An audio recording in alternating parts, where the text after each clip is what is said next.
What's up, everybody? This is Kieran Race, otherwise known as the Obsessive Compulsive Gamer, the O.C.G. And hopefully I'm live for what is a momentous fucking occasion.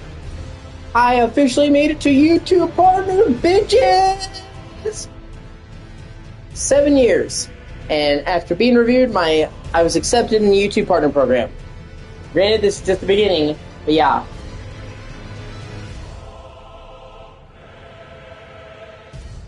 I'm super pumped. I'm jacked to the tits. If you've ever seen The Big Short. Yeah, it's good to see you, Dustin. Like I said, I'm super excited. Actually, hold on, let me...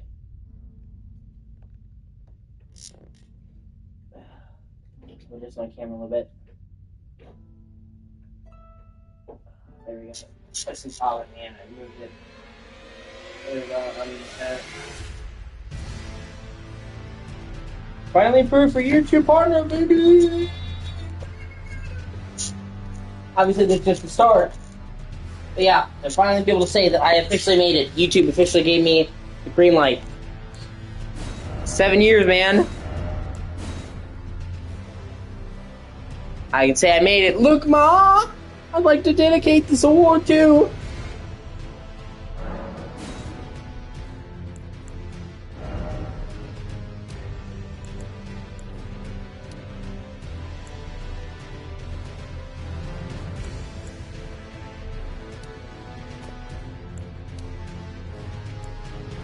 Yeah.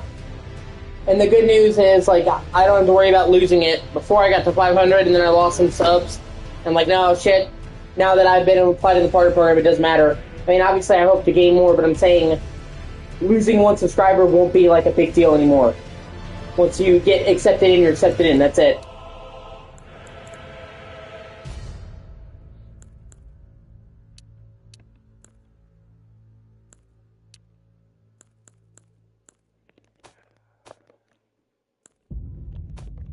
Because you gain and lose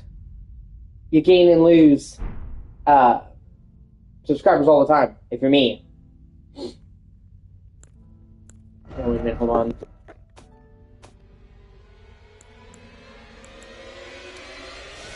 There we go, play offline. Because they have been trying to go online every time you fucking start up. And I decided Elden Ring, because I hadn't played Elden Ring in a while. Because it's one of my favorite games. And then, I don't know if you were there in the group, but I got my hard drive working again. I had a hard drive, and it was assigned to storing my game footage. And my PS4 saves, and it got corrupted, and for a while I couldn't get it to work, but I was actually able to manually go in there with a different process and fix it. So, I'm going to use it to manually back it up and get the platinum. The thing that would normally keep me from getting Elden Ring's platinum, even though I've technically already beat it multiple times, is the fact that you need to redo the game essentially 3 times for a slightly different scene. So, I'm basically going to beat the game, back up my save, and then go back.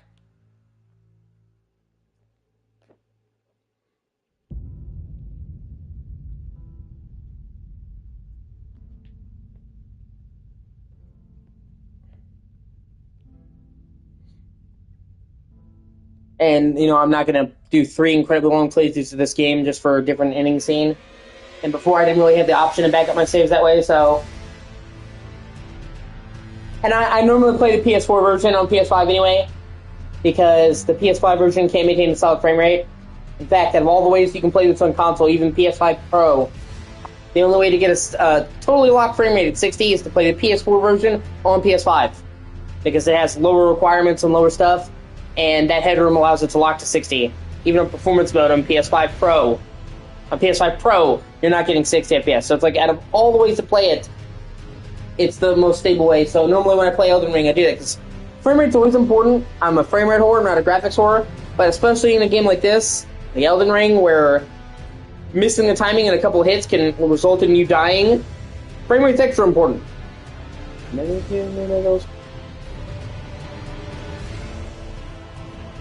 It's up to you, man.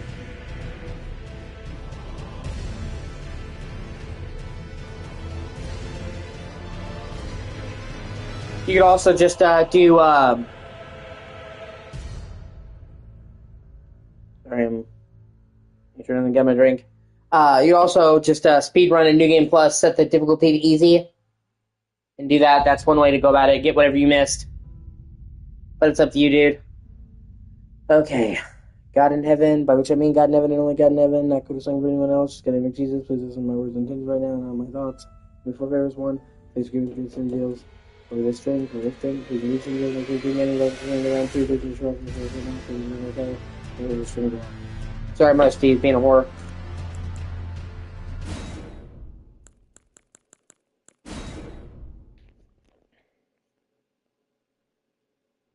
And I was looking to mix it up.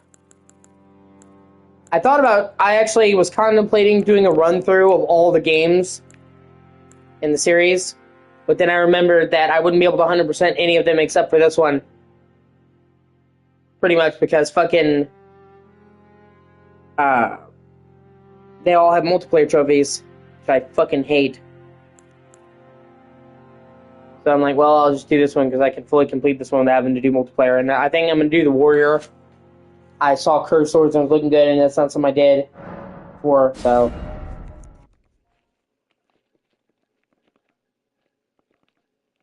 I mean, I do Dex a lot. I'm usually a Dex guy.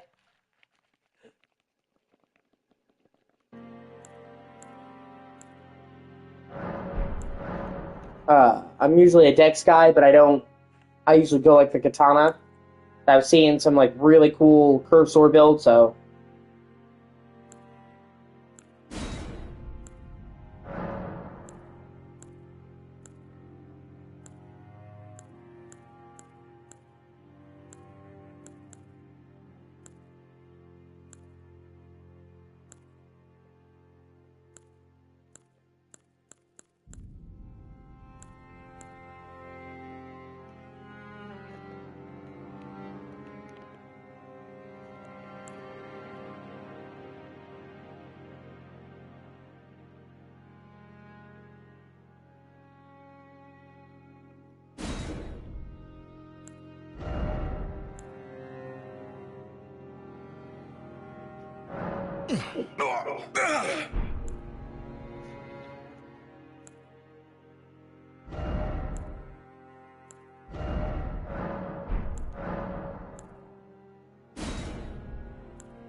Awesome for actually having good beards and shit, man. That was one of my big problems with fucking FromSoft games. Is for a long time they didn't have a lot of good facial hair. Maybe it's because they're Japanese developers, and Japanese people tend to not like facial hair in a lot of regards. Because they fucking like in Demon Souls, you couldn't even in the original Demon Souls you couldn't even have facial hair.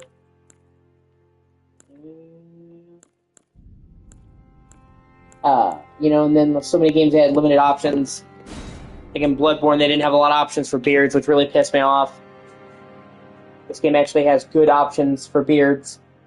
I mean, not like crazy. And that's actually, I would say that's probably where they took the most liberty with Demon Souls in the remake, is the character creator.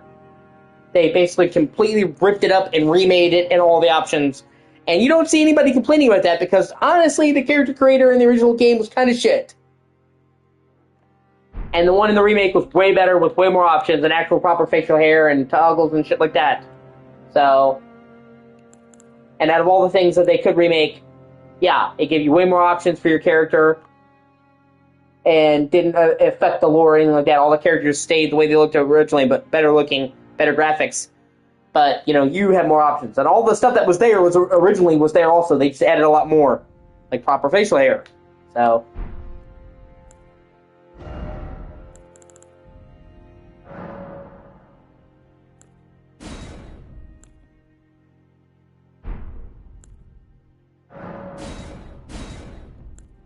it's also where it kind of gets on my nerves.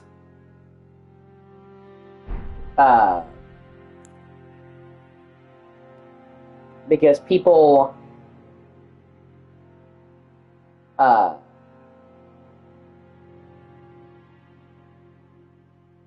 saying that this game reused all the character models from Dark Souls 3, and that is just like a blatant fucking lie. Like, if you've ever played Dark Souls 3, which I'm pretty sure you have, they dramatically overhauled it. Like, people have even made comparisons showing the same faces, and yeah. I mean, I'm not gonna sit here and say that, like, FromSoft is up to date. They're not. I would say their engine is really dated.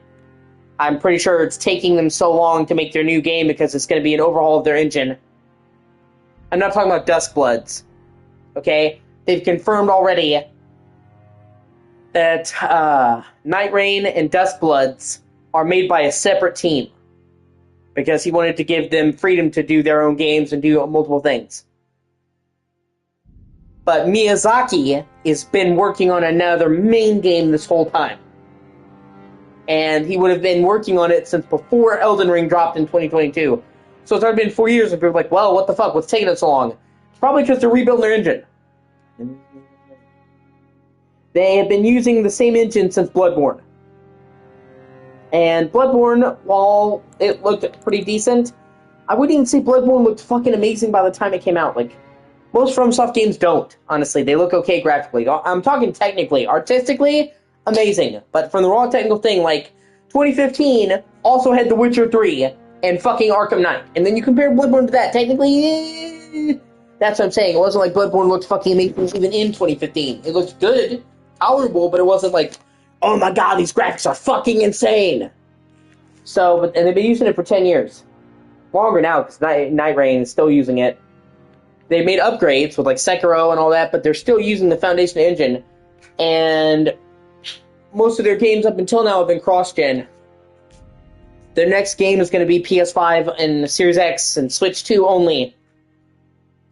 So, I think with a brand new generation of consoles, brand new for the engine, because like I said, Elden Ring was cross-gen and the DLC was cross-gen. It really was a PS4 game with bells and whistles. It wasn't made to take advantage of this gen. This game, I say new, but, you know, we're now 6 years into the generation, but it'll be new for them. And then they give me do the big goes. We're gonna see a substantial graphical leap, and I think that's why, because they had to rebuild their whole engine. I've heard rumors that their next game is going to be called Cerulean Onslaught, and it's going to be like Elden Ring, but it's going to have you piloting a ship, a boat, around an ocean, getting off on different islands. And we'll have to see. At the time, I remember people were worried about them doing an open world for this game at all. And it worked out well, or having a horse, so when I hear them doing a boat, I'm like, but then I'm like, okay, they made it work for this, so I trust them. And knowing FromSoft, it wouldn't be like Black Flag, a massive 200-mile ocean. It'd probably be a small ocean that's more focused on content. The fallen leaves tell a story. Because honestly, Elden Ring is not even the largest map. I have to look up the exact mileage, but it's, by open world standards, Elden Ring is still pretty modest. It's just really, really, really dense, which is its strength. Elden Ring was shattered. In our home, across the fog.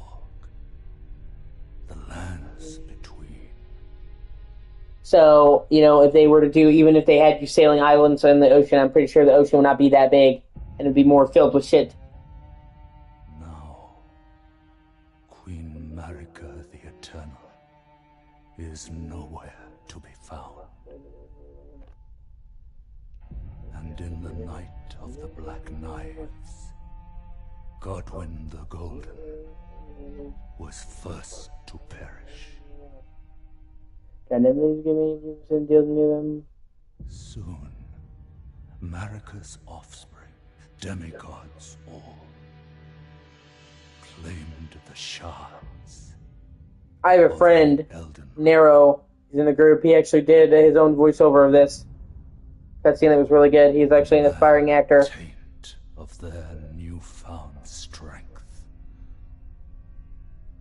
triggered the shattering.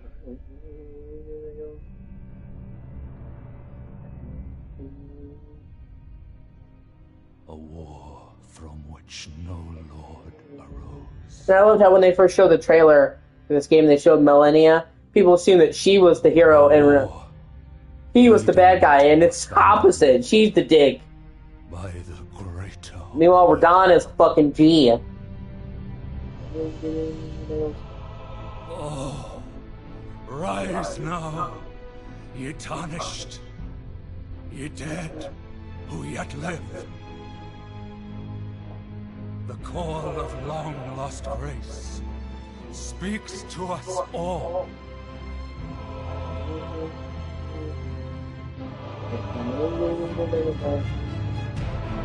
Horalu, chieftain of the Badlands, the ever-brilliant Gold Mask. Fear, the deathbed companion, the loathsome dung-eater. Oh, there's this guy who's just basically the shit-eater. And Sir Gideon Ofnir, the all-knowing.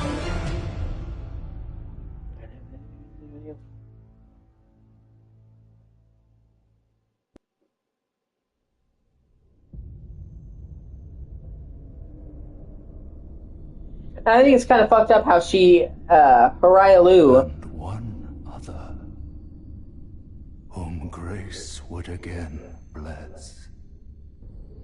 Well, I say Horialu, but it's, Tarnished of no renown. I forget what his name is. Horialu is his chieftain name, but he became consort to America. Cross the fog to the lands between. To stand before the Elden Ring. Anyway, he was sent away, and all of his bloodline and all those people became the Tarnished. So technically, all these people were born in a different land. They have no stake in this, and then they're suddenly inexplicably drawn to a land that they've never actually been to.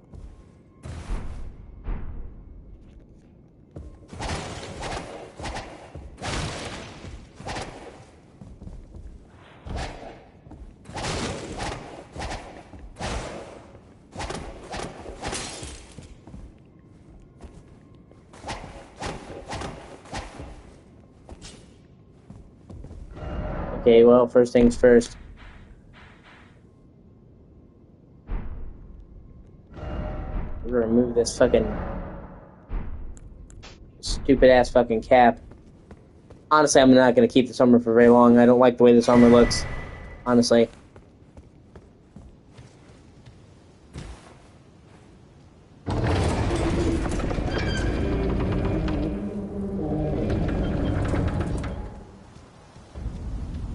Chapel of Anticipation. Yeah. Most FromSoft players know the only thing you're anticipating is your ass getting beat. Which you're gonna get.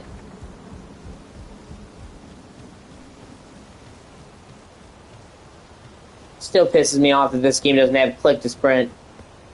That just needs to be standard.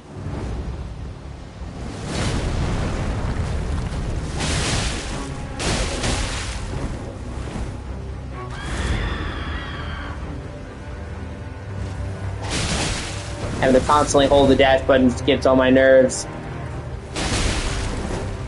Ah, shit. And it also makes you take your hand off the right stick. Like I said, they started adding it, the click to sprint in these Souls-like games. And that just should be the standard going forward. In Lies of P originally, it made you dash. But then when they did hold the button to dash, but then when they did Overture, they added click to sprint because it was a fan-requested feature. Making you hold the button for most of the game is just really dumb. Same with, like, the original Last of Us.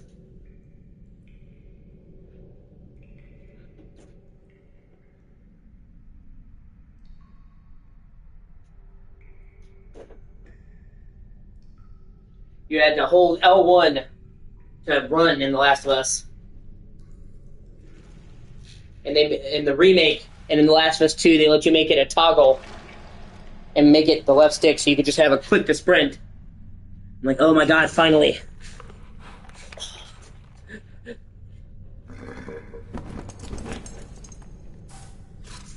I also think people... Don't worry, Torrent.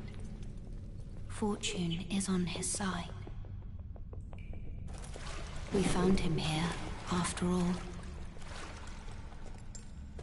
Echo's here to celebrate my recent partner, too.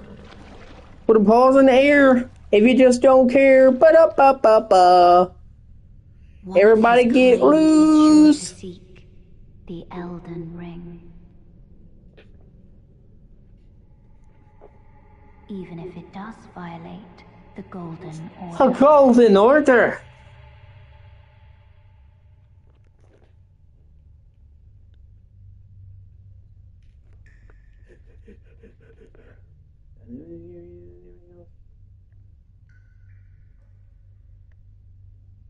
I love how Gideon is just like, you have to earn your keep. You know, you gotta go at the demigods, and then after you get a bunch of demigods, it's like, whoa, whoa, whoa, whoa, whoa, slow down. It's like, I thought you wanted me to go and earn my keep. And it's like, I wanted you to make progress. I didn't want you to make too much progress, and he wanted to be a fucking hater. Oh, get you.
Get you. I'm gonna get you.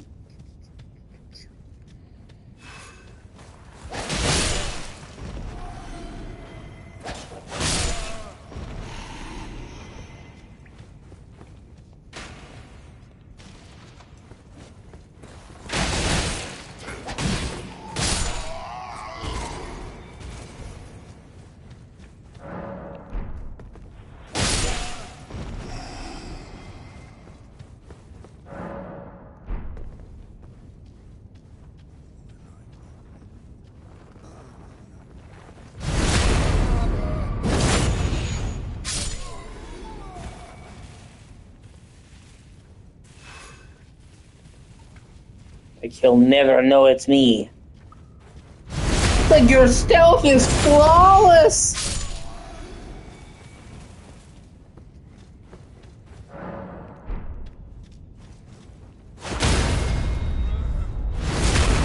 Get you. Get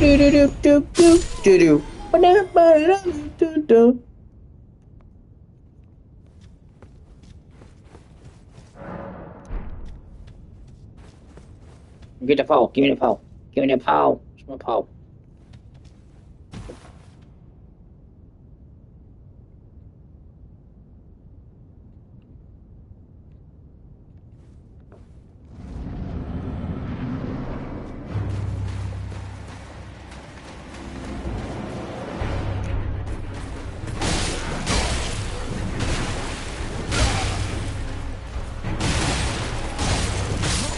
Dude, I actually died to the tutorial boss. That's hilarious. Well, that's it. Pack it up. I'm done. My credentials are done. I'm gonna get you. I'm gonna get you. I'm gonna get you. I'm gonna get you. I'm gonna get you. God, I love my cat. She shed so much. How you even keep any fur on you is insane. Stage 3 shatter.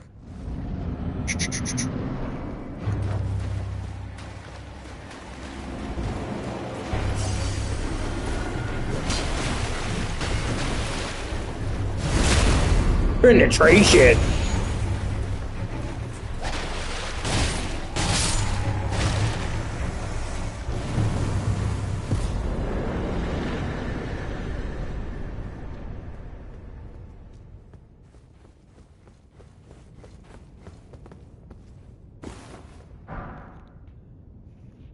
Strength. Get that paw. That's my paw. That's my paw, cat. My paw. Okay, I'm gonna start marking the places that I've been to. The flag for victory, so I know.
I know, Destin, what's your go-to build in these Souls games? What's your go-to build in Elden Ring?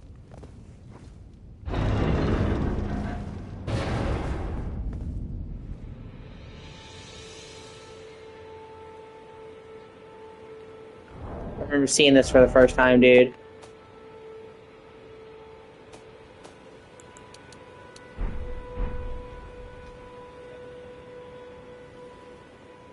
How beautiful this game's art direction is.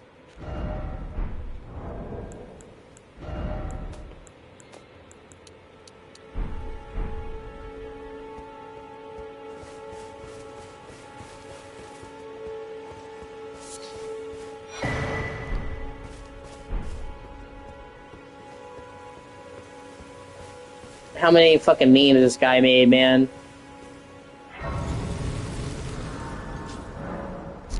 But I don't think in terms of map size, I don't think this game is that big. I mean, it's not small, but I'm saying in comparison to other games, it's just really fucking dense.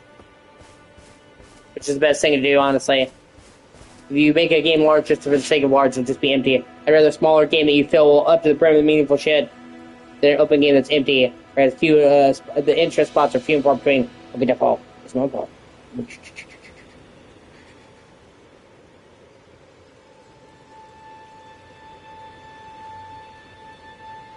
Oh, yes. Tarnished, are we? What gave it away? The lands between for the Elden Ring? Maybe it's the fact that I'm talking to you and not trying to kill you. No shame in it. Unfortunately for you, however, you are maidenless.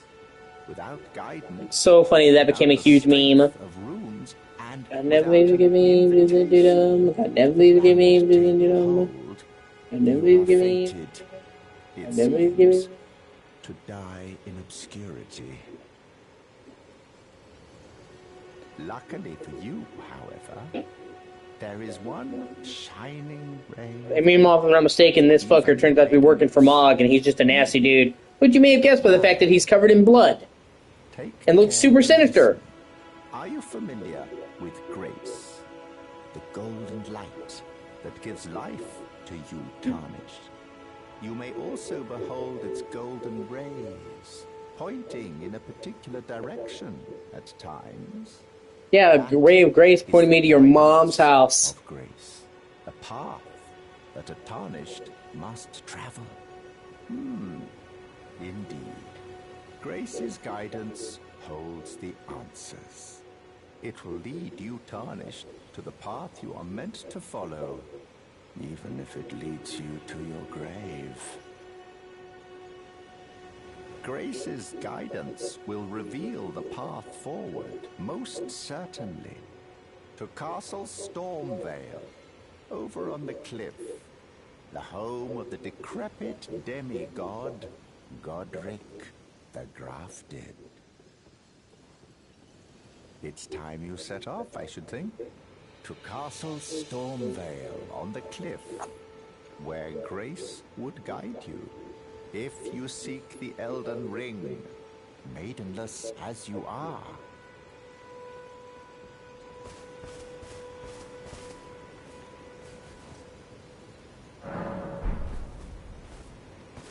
Oh wait, that's right, I have a golden seed, let me use that.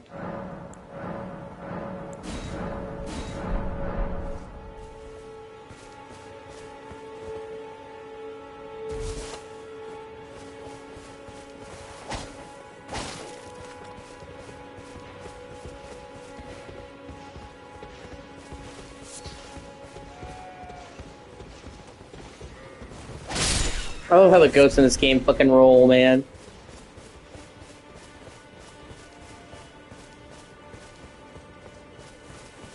Or sheep, I'm sorry.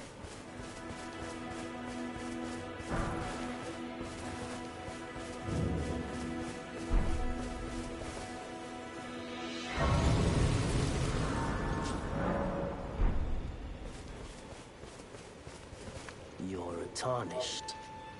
I can see it. And then But I can also see that you're not after my throat. Then why not purchase a little something? I am Kale, purveyor of fine goods. I am of a nomadic He people. also reminds me of Santa Claus, like his hat, his color scheme, always got like a Christmassy vibe from him. By madness since the shattering of the Elden Ring. It's only tarnished like yourself, who keep things from drying up. You think you're going? You think you're going, Let's motherfucker? say you're a very welcome customer. But I'm gonna live with me. But I'm gonna live with me, cat.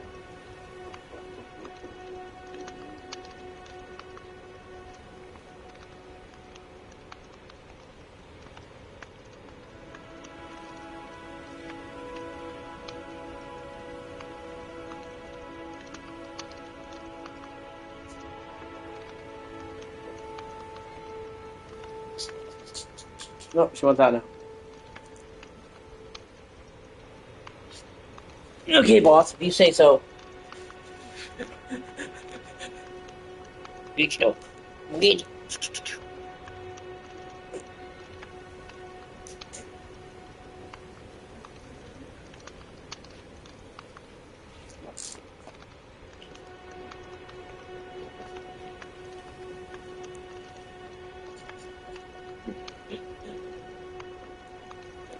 You know, if you can spare the runes, you should buy yourself a crafting kit. A crafting kit allows you to make basic items on your own. Essential, really, if you intend to survive out here for any duration.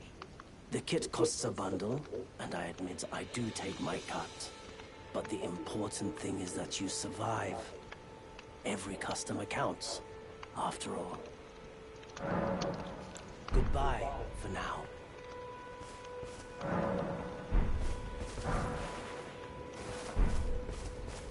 I also do like the fact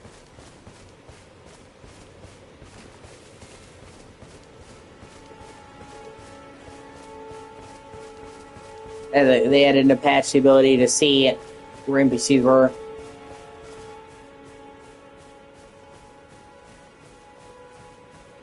Did you talk to him?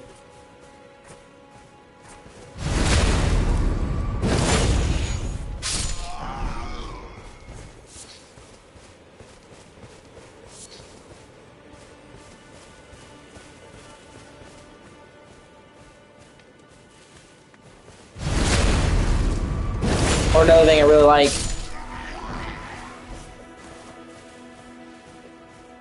how they actually show you if an enemy's going to drop an item, so you have to sit there and wait. They'll immediately drop that flash.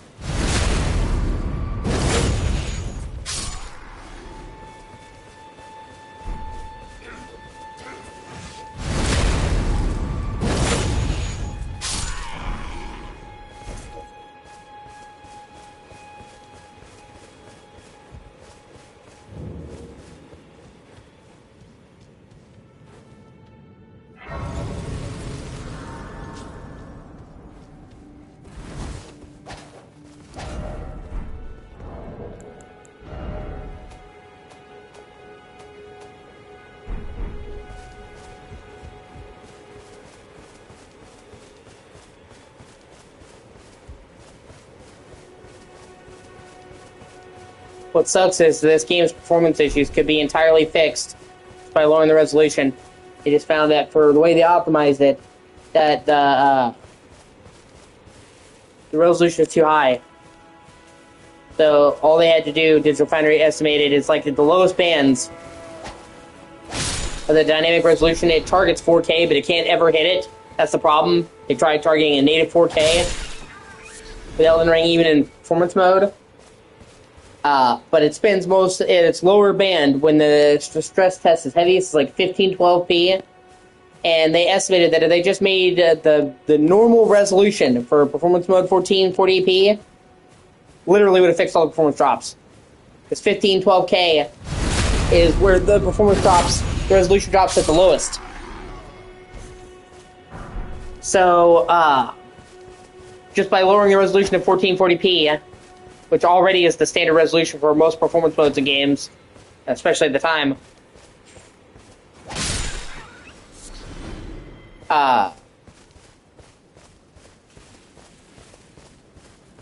they could have had a perfectly locked frame rate.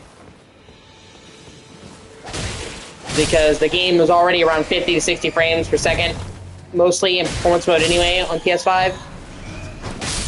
And if it dips to 15K, 1512p at the lowest, then putting it 400p would give it plenty of headroom, so it would never be in danger of crossing the threshold and lagging.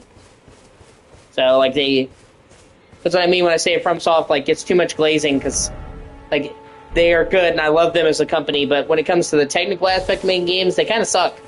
Their PC ports are notoriously bad, and their games are usually pretty unoptimized. Never unplayable, but not good either. And as each subsequent game came out, it got worse and worse. Well, I wouldn't say that it got worse. I would say it became less acceptable. The first cam.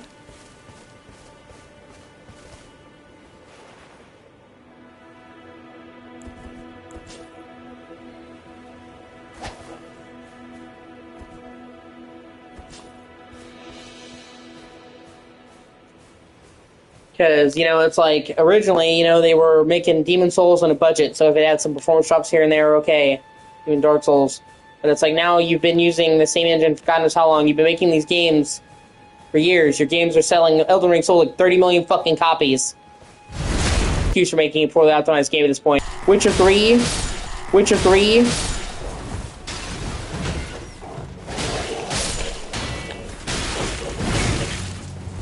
Oh, shit, yeah. That's what I didn't want to do. Aggro the big bad. Well, I might be fucked. Let's see.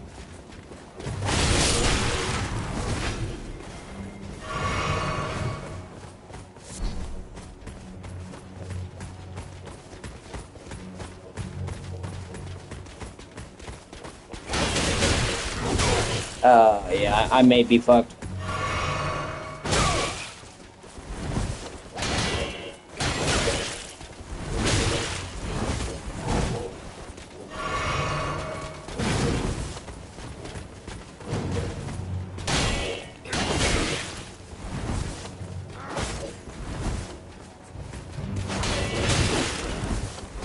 Yeah, I'm thinking this is it for me. Well, maybe. Hold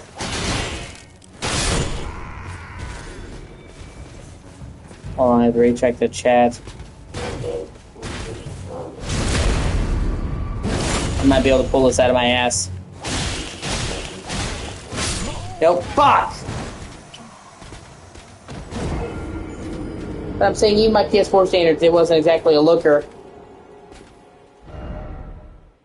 And that's okay, but I'm saying, like, nobody wants a game at a lag. Nobody wants to have the game lag, okay? But you can kind of get away with lag, or frame rate issues if the game is really pretty. Like, people still be like, at a lag. Nobody wants to have the game lag, okay?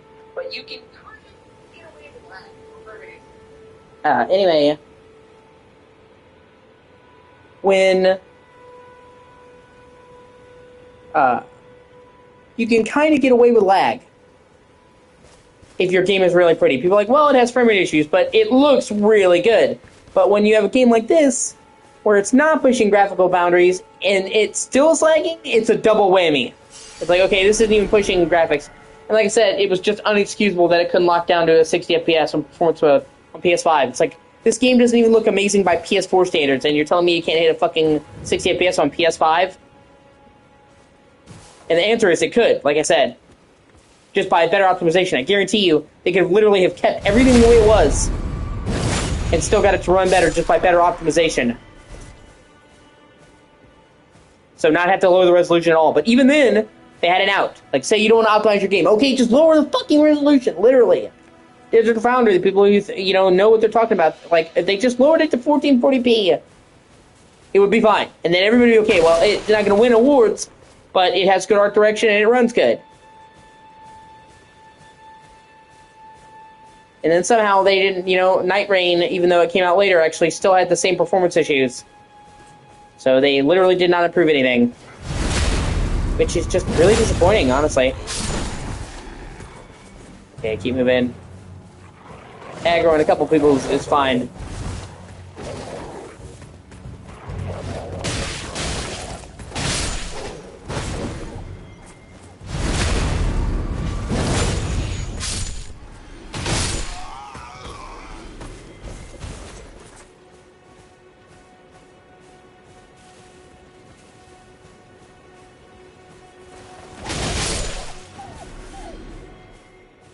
I'm just saying, like, FromSoft gets a pass for things that other people wouldn't, another big company like this puts out a game that has frame rate issues and the performance all over the place, they get ripped a new asshole on the internet. Even if they're prettier games, like fucking Cyberpunk, that got its ass handed to it for performance issues launch, and that was a much prettier, more graphically demanding game than this game was, and it came out 2 years prior, and it still looked better. Like, like Cyberpunk, it wasn't cool that it lagged, but it was pushing PS4 to the fucking limit. That world was unfathomably dense, and it was a nightmare for CPU, which, if you know anything about a PS4 and Xbox One, that was their Achilles heel, was the CPU. The CPU wasn't good when it came out. Like, people were like, why did you put this in there when it came out? So, like, the CPU already wasn't great.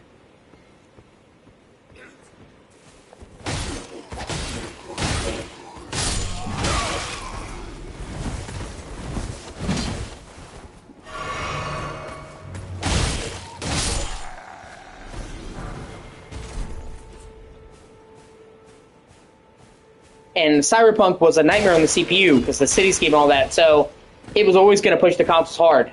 That's what I'm saying. And it got, that was the main issue people have with was performance. And I'm not saying that that was okay, bear in mind. It wasn't. But what I'm saying is you can't tear one major company to shreds for performance issues and then give another company the pass. And there are a lot of people doing that, or like, they'll release, a company will come out with a bad PC port. and people will tear it to shit like, oh my god, why is your PC port so bad?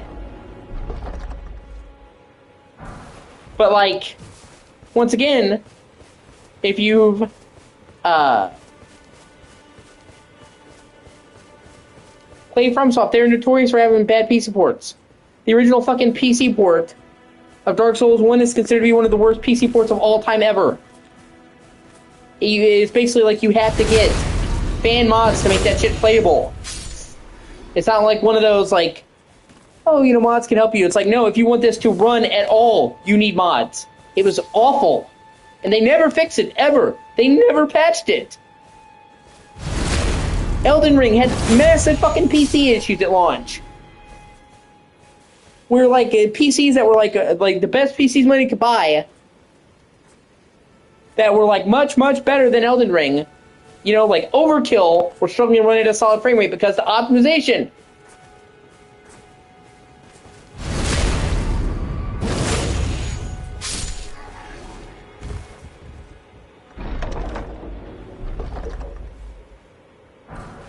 And I'm saying you have to be consistent.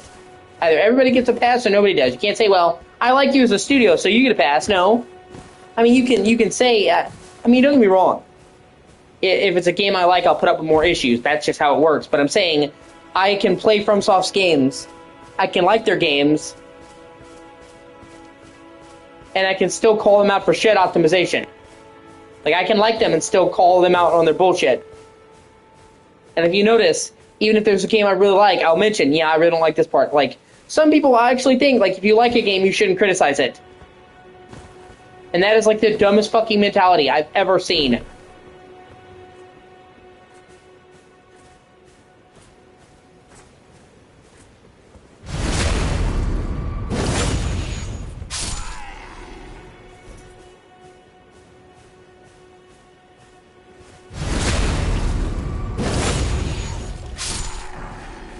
It's the same fucking issue that I had with people, you know, with the difficulty. If you say, oh, I think this part of this Souls game is poorly balanced, well, you're just not good enough. And it's like, well, I beat the whole game, so I think I am good enough. Sometimes it's just badly designed. Like, these games are usually pretty fair, but there's always parts of bullshit.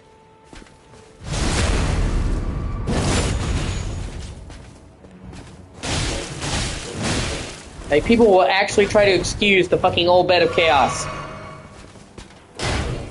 That boss fight is fucking awful. It literally is a boss fight of platforming in a game that has shitty jumping. Okay? It's the only fucking boss in Souls history where your progress is carried over across deaths. Because they knew it was bad. As they've said before... Nice.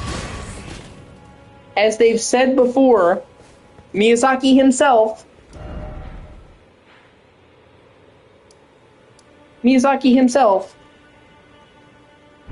has said that Dark Souls 1 was rushed. They were eager to capitalize on the success of Demon Souls and have a game coming out for the summer.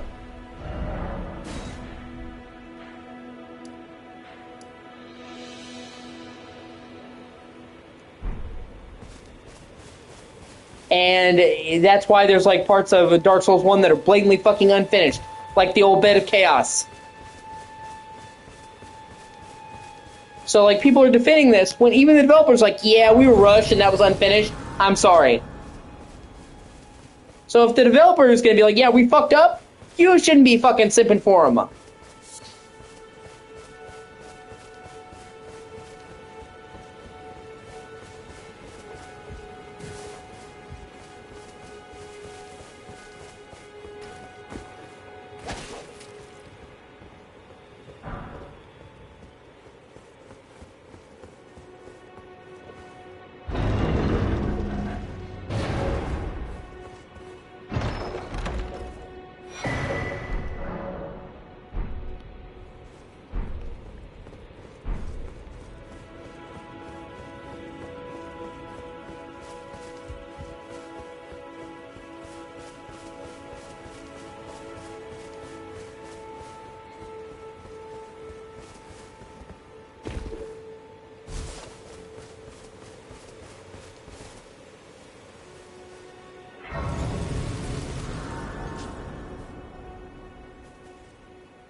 First thing I always do after I do this is I usually immediately get the horse and then go to Caelid so I can access the round table hold.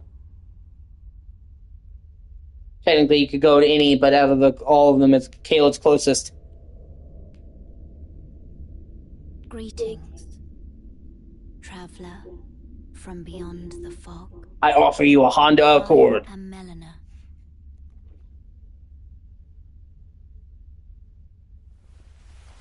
These so many fucking memes came from this game.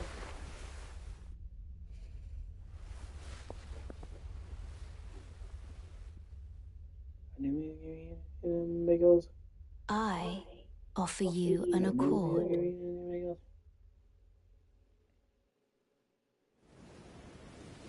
Have you heard of the Finger Maidens? You want a finger maiden? What? They serve the two fingers. Finger? I hardly know her. To the tarnished. But you, I am afraid, Another meme. are maidenless. It's like, well, thanks. I can play the role of maiden, turning runes into strength to aid you in your search for the Elden Ring. You need only take me with you to the foot of the Erd Tree. Then it's settled. Summon me by grace to turn runes into strength. Ah, another matter. I bequeath to you this ring. If I'm not mistaken, Mikola is the one who is Transformer wielder. Use it Rider. to traverse great distances. It will summon a spectral steed named Torrent. Torrent has chosen you. Treat him with respect.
Anyone look me in the eye.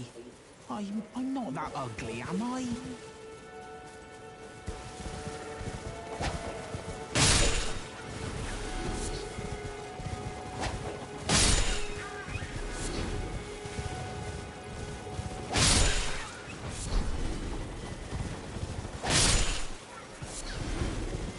Oi!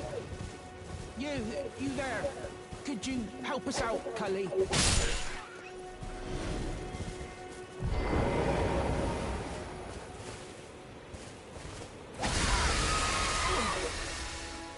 What'd you go and do that for? Oh, yes. I remember. Some clod turned me into a tree. You were just breaking the spell, weren't you? Thank you. Bok. The name's Bok. I was pushed out of the cave. Told not to come back. Not ever. Then I ended up as a tree. Lucky you came along, really. Oh, what a shame. When they threw me out of the cave, they took everything I owned. And so this is all I have to express my thanks. I hope you can forgive me. Or, well, if you can afford to wait for a while, I could sneak back into the cave and bring back something of actual value. Well, then I'd be of some real use to you, I reckon. Right, but I'll need a moment. I'm frightened of them. So Let me check out his quest line. Myself. My knees start knocking. My knees start knocking. I'm just a good old peasant, I am. Would you like a bottle of water? Oh god. Right, I'm frightened of them. So I have to gather myself. My knees stop.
Oh shit, wow. Oh my god, wow, that was lucky. Oh my god, no, I gotta end this. I gotta end this now. Full dick or no dick? Full dick! Holy shit. Oh god.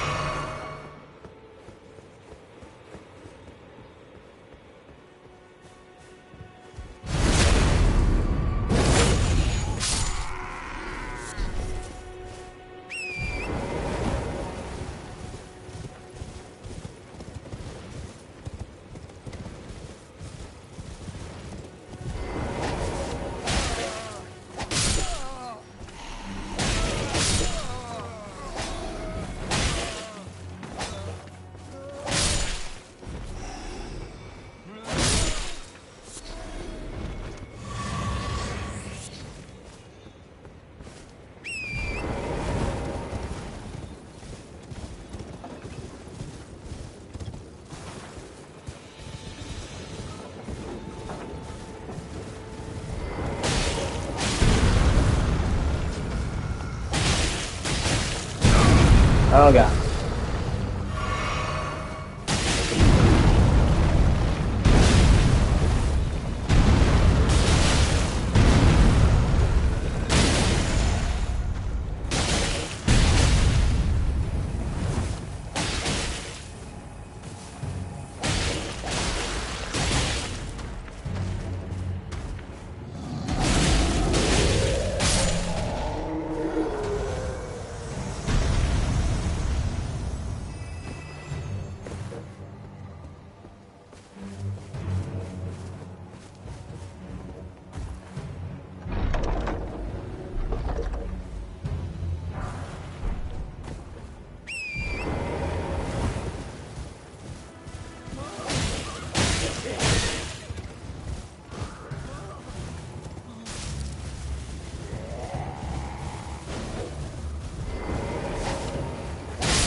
Oh shit.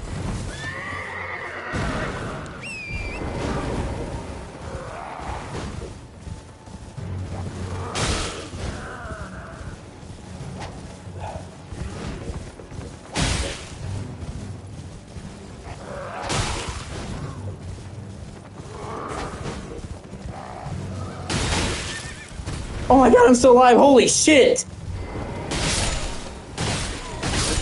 Yeah!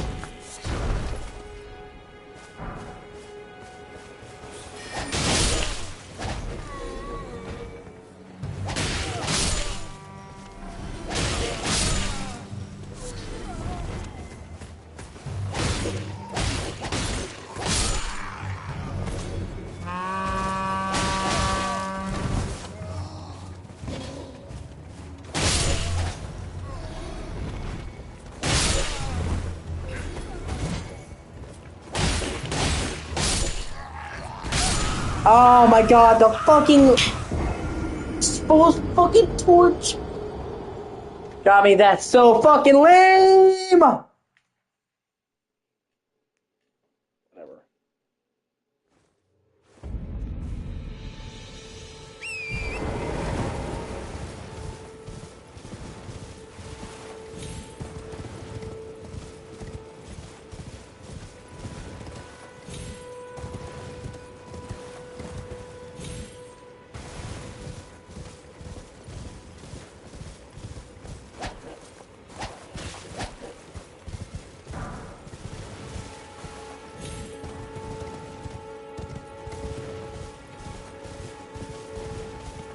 Yeah, they're supposed to do the fucking...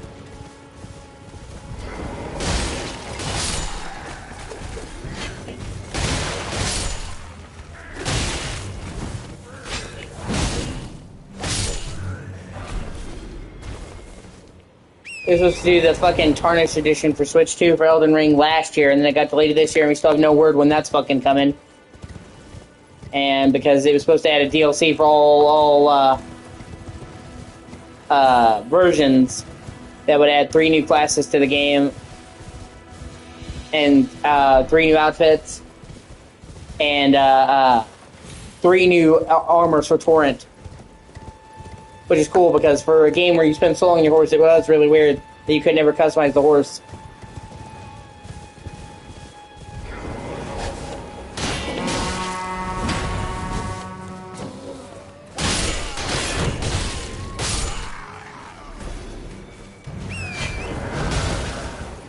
Oh shit, I forgot about that cocksucker. Oh, hold on a minute.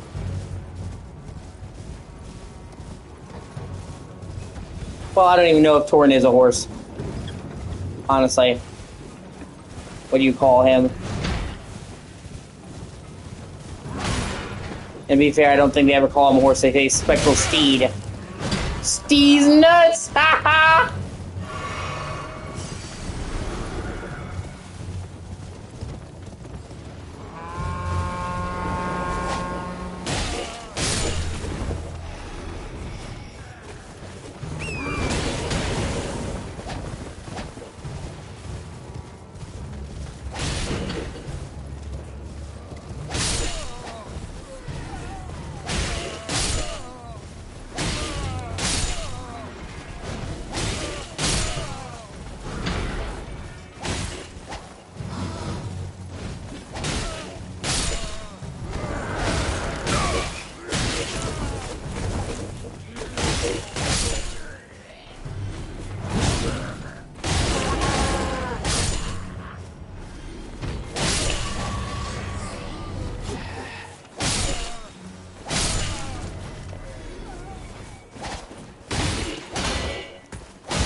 Let's go find the one-ass clown on the horse.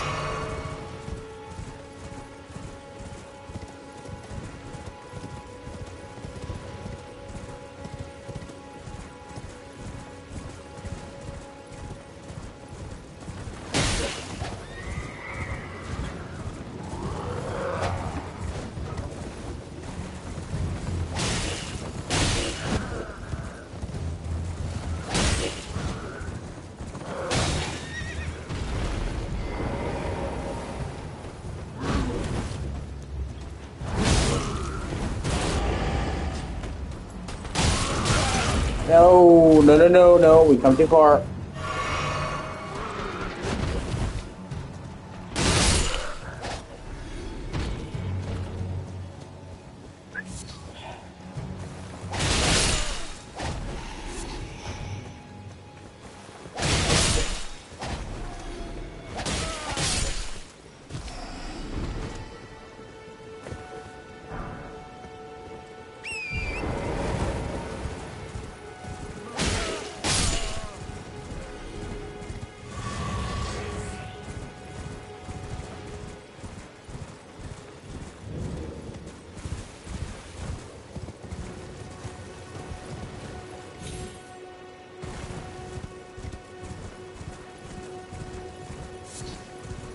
We fight the first dragon.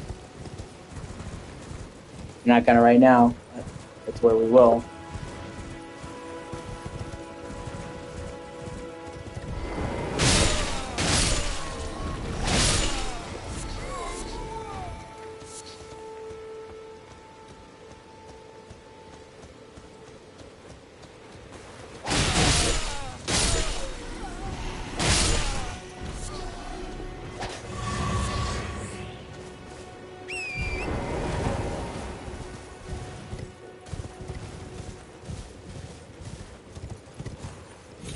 Should be Site of Grace around here, though.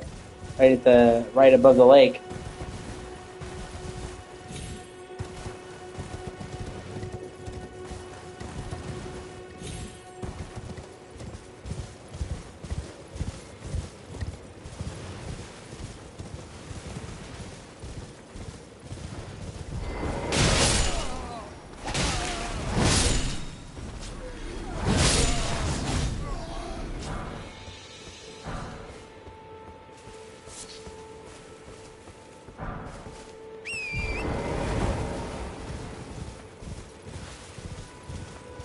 Trying to find it because, well, for one, the more Sites of Grace you find, the better, and for two, it'll be helpful later when I come back here to fight the dragon.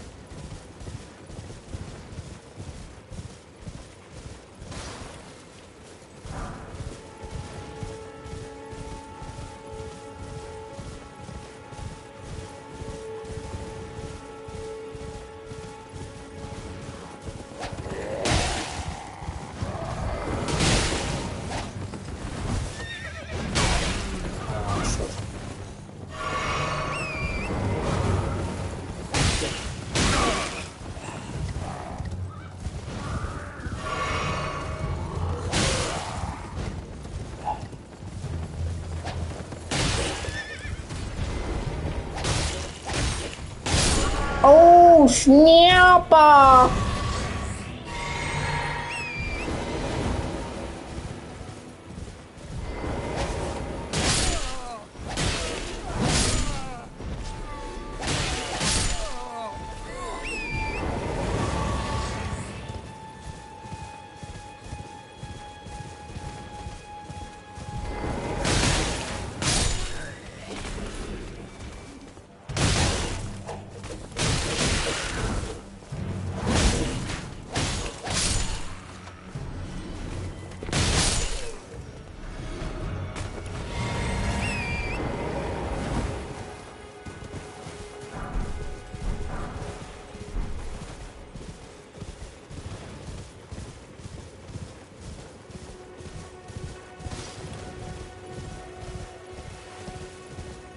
People go back and forth on what's their favorite area in this game. For me personally, it's Altus Plateau. I love the gold fall color of the leaves and all that. I love the fact that it's the only main region to have 2 dungeons, the Volcano Manor And Lindell is one of my favorite places in the game. It's like a dungeon that's basically just a whole fucking ruined city. And it feels like a whole actual complete city. How many times have you played a game? I was like, oh, this is an abandoned city, and it's just like it feels like it could be a bandit's crypt. This actually feels like a fucking ruins of a city.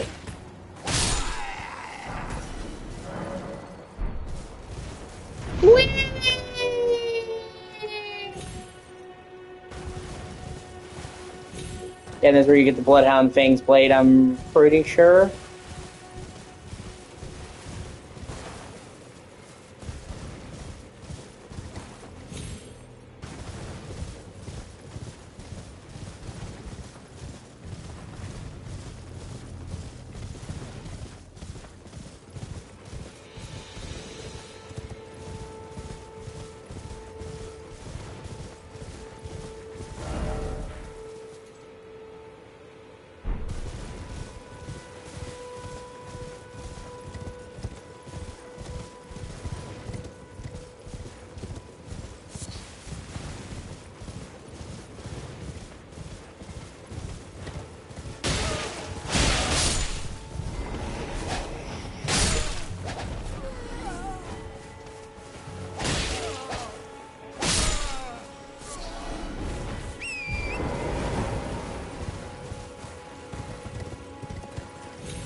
Those fucking wizards, man.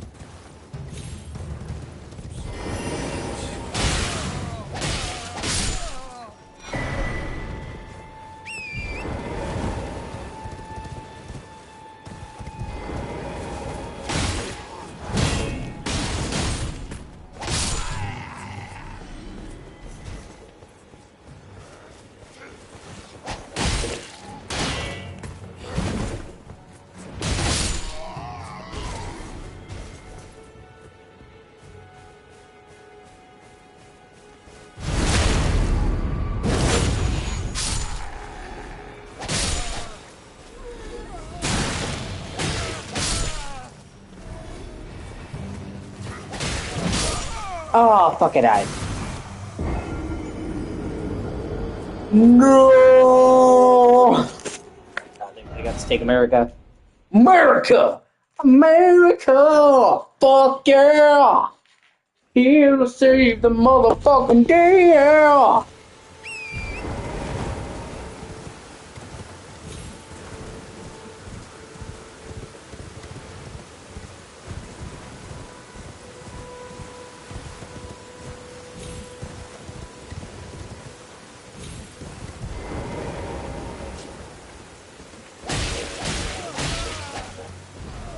Yeah, well, fuck you.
Fucking wizards!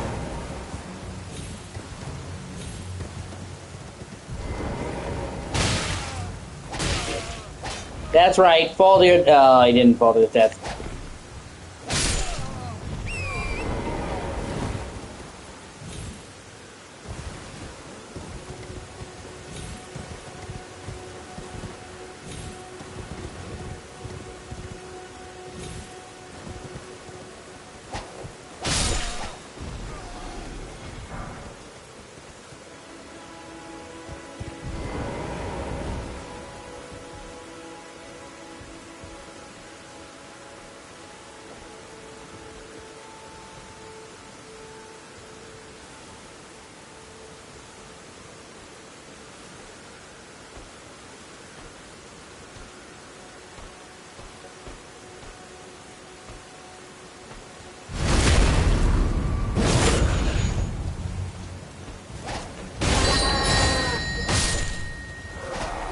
Oh no!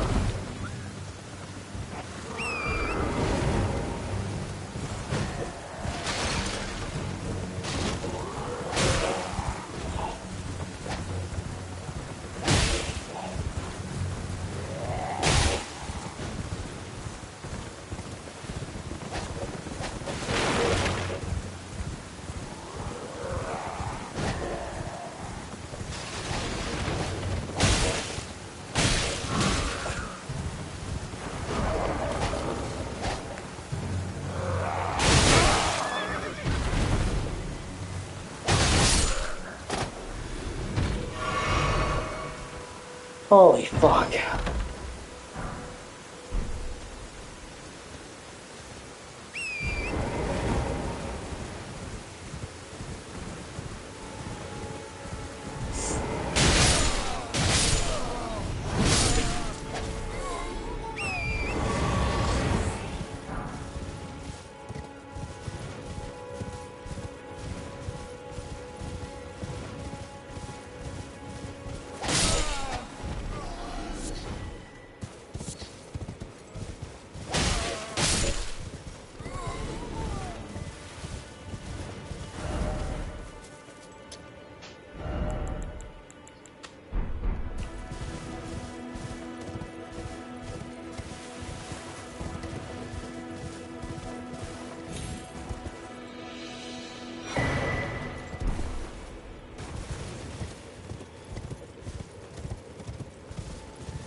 I also love the fact that these tunnels aren't just for going up, you can land on them too. They can function both ways. It's a super cool twist.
Like it's something stuck in my head.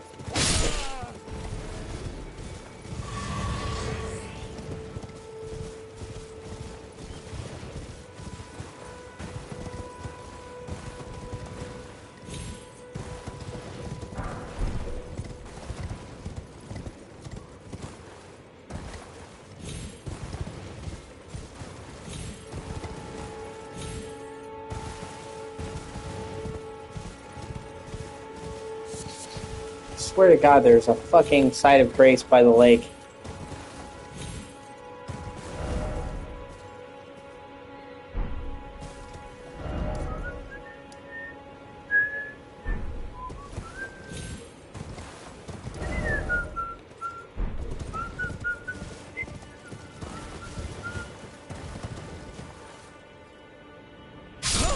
I killed myself, yeah.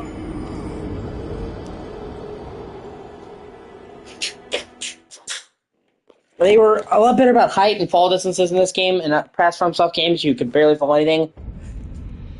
But they still are kind of fucking iffy with the fall distance. in this game. Like the falling 10 feet is the difference between living or dying.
First tunnels, first mine, baby.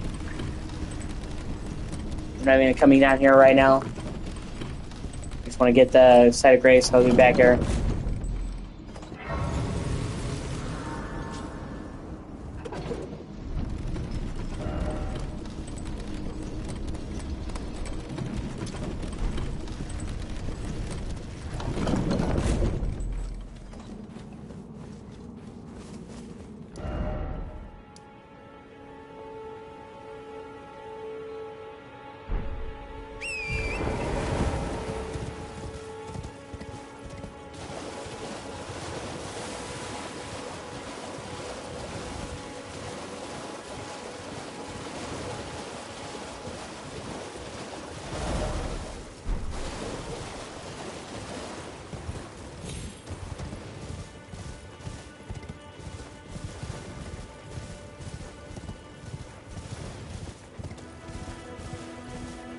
Actually, the thing I'm most impressed about and surprised about in this game is horseback.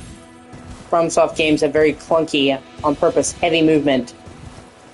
And that can be fine, but I thought the horseback riding in this game would be very slow and cumbersome. And it's the opposite, actually. They don't really go for realism, they go for maneuverability and speed. Which I'm not complaining about it, I just didn't think that was the way they were going to go with it. Let me go to the shack right there, because I know there'll be a site of grace and an item.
Now I'm going to go and go to Kaled. However, before I do that, I'm going to stop off and get the second map fragment for Limgrave.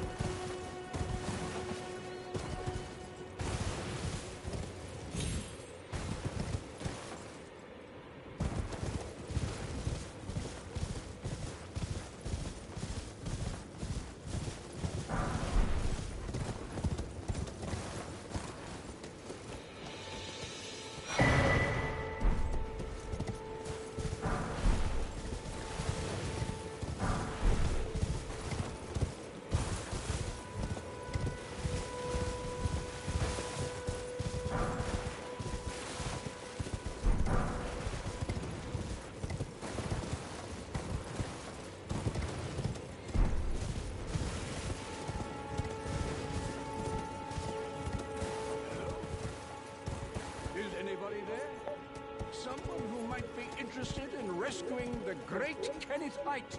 Oh, this fucking guy. True order and celebrated repudiator of the false. Oh, urgently, grant me succor. Ah, you've come to lend me your aid, have you? Well, that's very kind, but no, the help is very much appreciated, even from a tarnished. Hey, here's a good thought. Maybe don't is no prerequisite to serving the true order. Hey, here's a good thought. Maybe don't insult the guy who's helping you. Next in line is the rightful ruler of Limgrave, young Tarnished. I would have a boon of you. I never want give you me. to take back my fort. I never It give lies to the me. south, beyond the Mistwood. Never give The me. knight commander from Stormvale never give me. took to a fool and plumb mad to boot, simply obsessed with blood. What are you waiting for? A kiss goodbye? Maybe. My fort lies Sometimes you to gotta the kiss the south, homies. beyond the Mistwood. It's not gay. Take it back for me. We're wearing socks, dude. Oh, I see. You wish to know the reward. Fret not. The great Kenneth Height is known for his considerable largesse. The celebrations will be lavish indeed upon the dawn of my fort's retrieval. Yes, now allow me to furnish you with a little advice.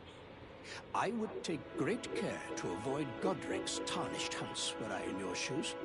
That depraved lot are obsessed with sacrificing tarnished like you for the sake of grafting. Honestly, Godric's nothing more than a jumped-up country bumpkin. Lord? Oh, don't make me laugh.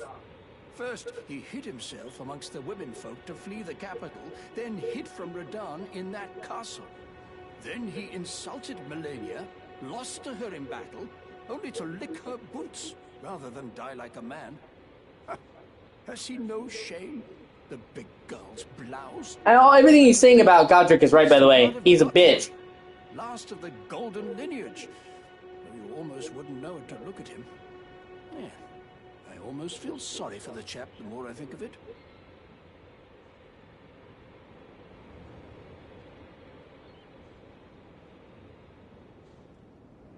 What are you waiting for? My fort lies...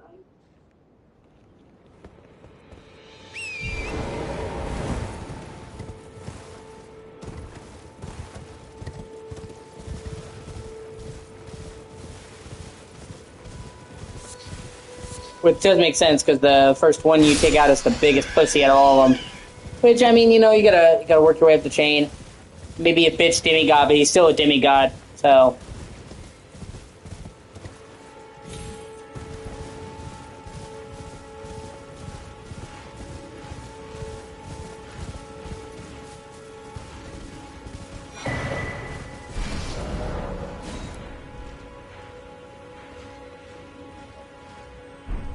I don't really have a whole lot of patience. Oh, here's the underground, the entrance to the underground. Still has to be one of my favorite moments in any game ever.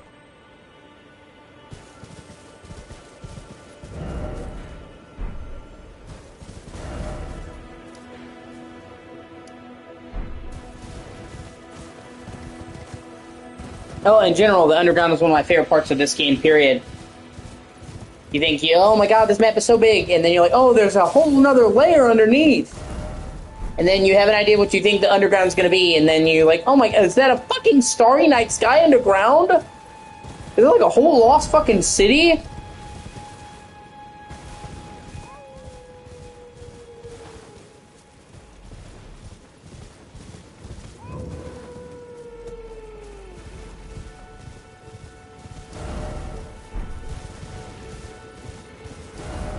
I'm pretty sure that's the fortress he's talking about right there. But I'm not going that way. I'm going to Caelid first. Just like I said, you have to, in order to access the Round Table Hold, you have to step foot out of any region after Limgrave. And while I could go to Lernia, it's much farther. And the path to it is more convoluted. You have to go through the dungeon, which I'm not going to be able to do right now. Or...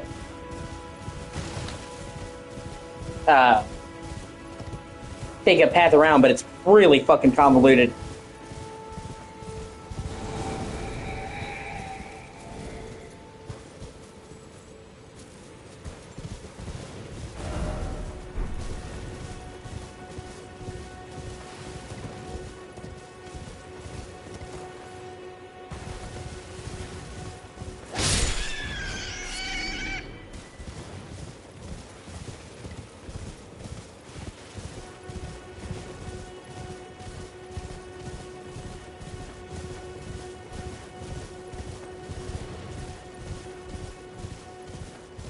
Oh, hey, a church. Nice. Third Church of America.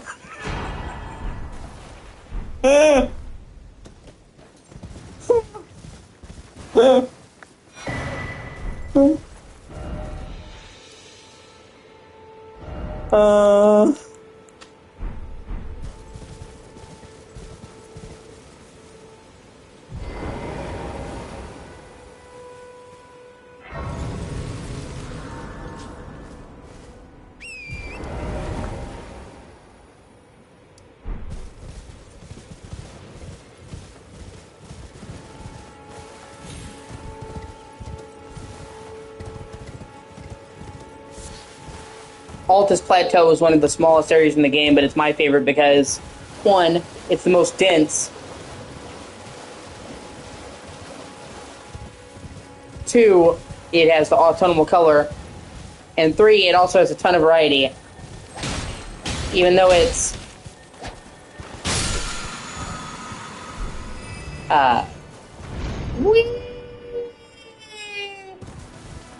even though it's the smallest, you have the fucking mainland of it, which has tons of variety. You have the city outskirts, which is like a city in and of itself, the city wall. You have the volcano, and then the Mistwood in the center, and then there's even one of my favorite parts of this entire game is the Windmill Village, where it's just the people fucking creepily dancing. And in a game where everything's trying to kill you, one of the places that's not trying to kill you freaks me out, honestly, the most. First time I was walking around the village, I was just waiting for someone to pop out and try to get me. I'm like, okay, I've got a really bad feeling about this place.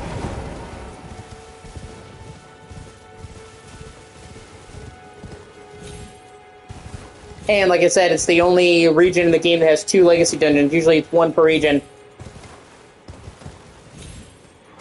Or none in the case of Caelid. But you have the Volcano Manor and the Lindell Capital.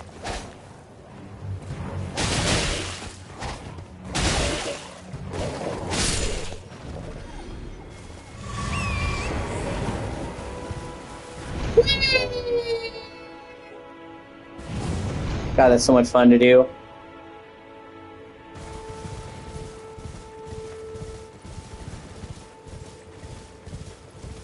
Avoid that church because you get invaded as soon as you go by it.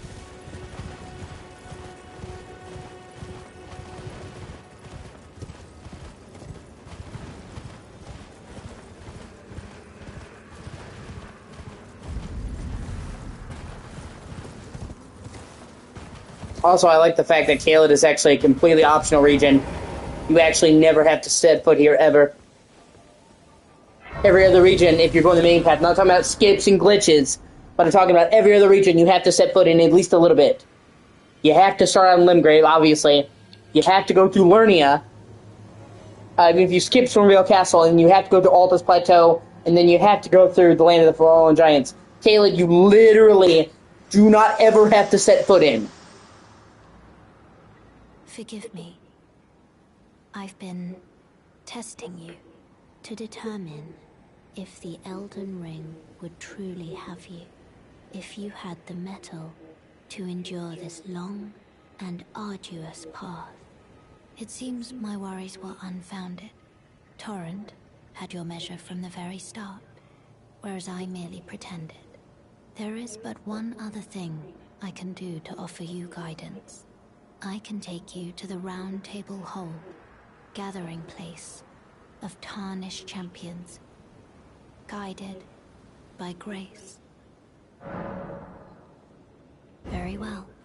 Let my hand rest upon you for but a moment. And what kind of upsets me about the Round Table Hold is it's a pretty decent hub. I wouldn't put it in the best hub. It actually could have been a lot better.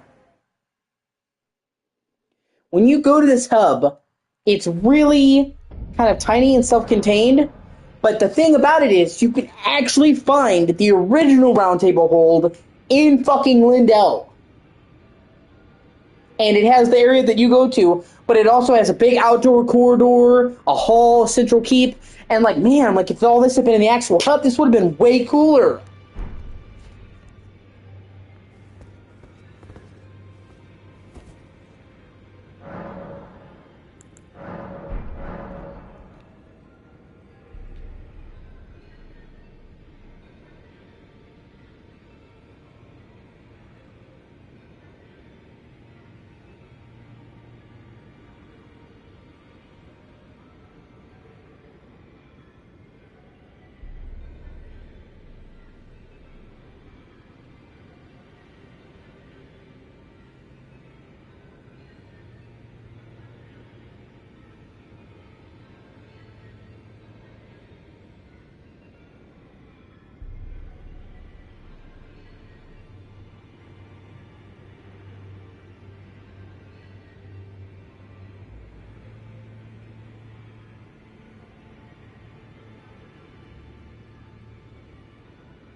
Hold on.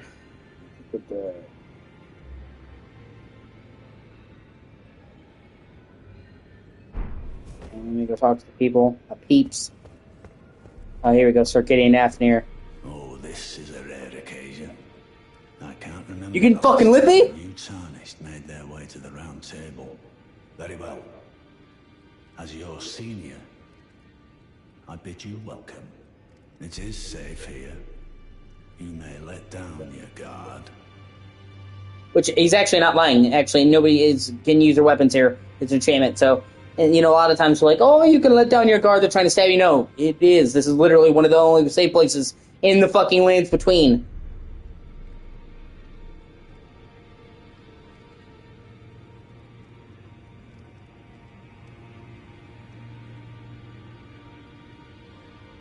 Allow me a word of advice. As your senior, You're fucking everybody's senior. you are a mere visitor to the round table. Nothing more. A house guest. Yet to earn their keep. Remember your place, newcomer.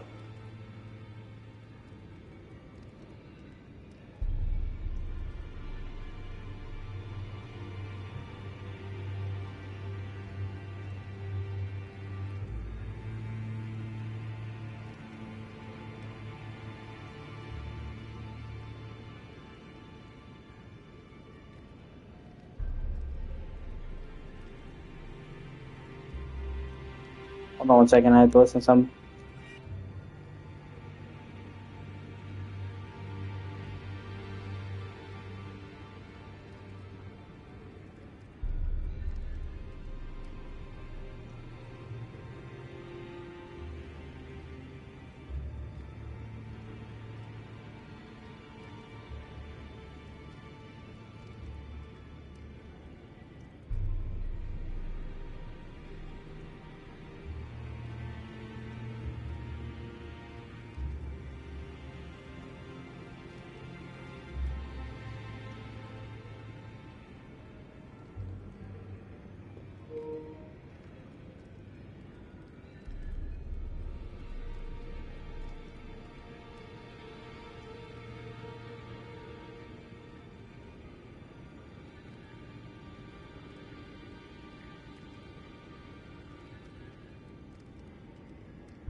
There's nothing left to say.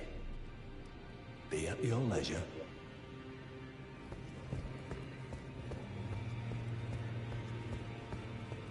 Oh, I see you've just arrived.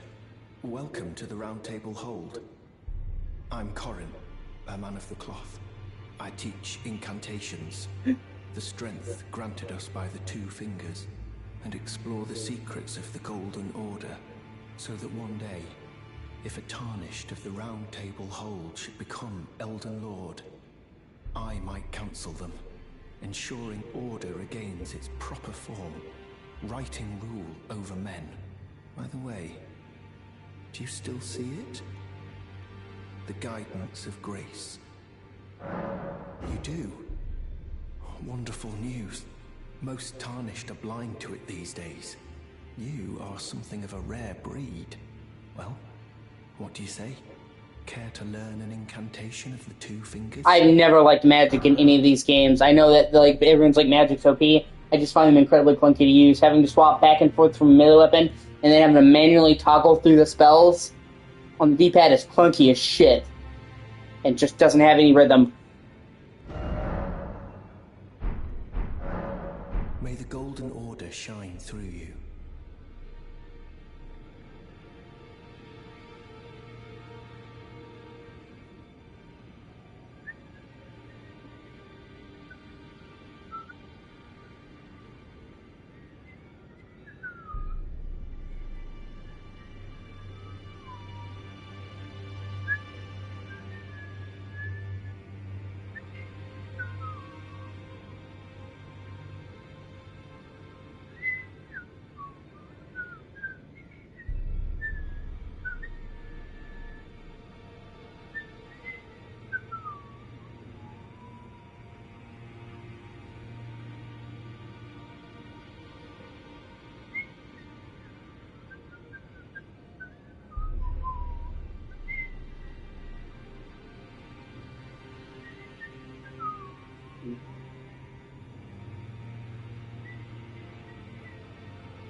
further study. I can happily spare the time and applaud your enthusiasm.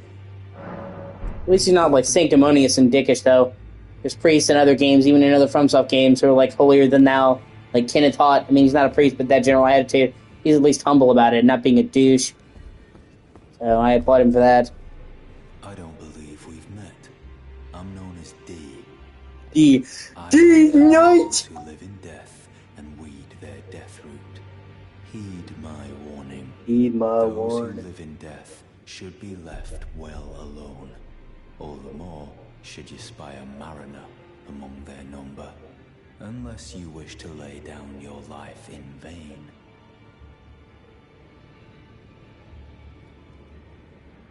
Those who live in death should be left well alone. All the more should you spy a mariner among their number. Those who all the more should you...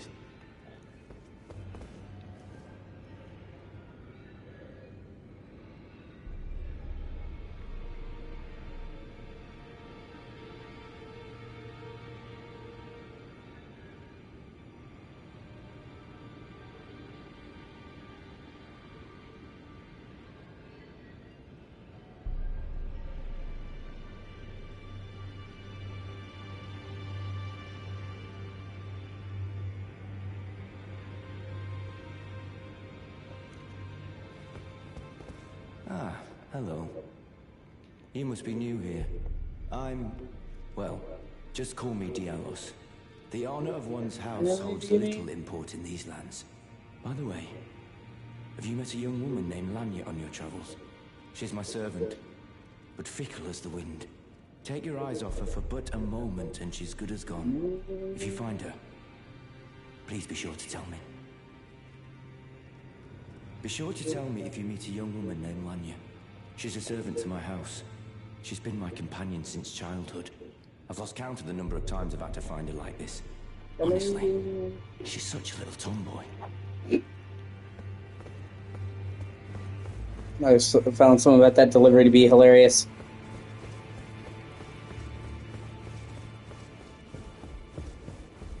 If I'm mistaken, yeah, you can't even come into the hall until after you, yeah.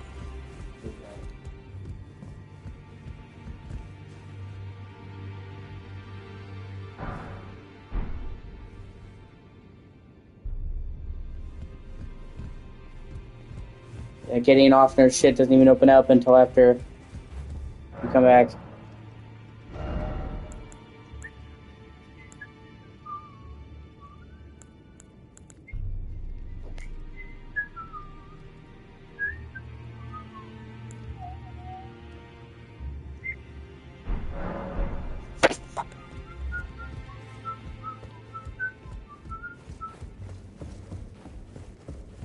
We.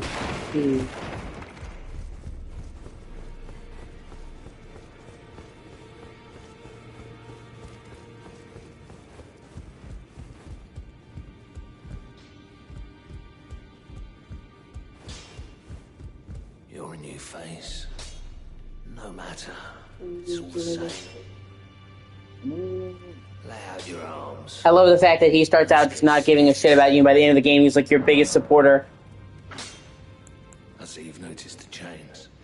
Nothing special. I'm a prisoner, and these are my chains. I'm trapped by the hold. I'm dying, smithing for you fools. That's all there is to it. No, don't read too much into it. I've no grudge against you. My being a prisoner is no fault of yours.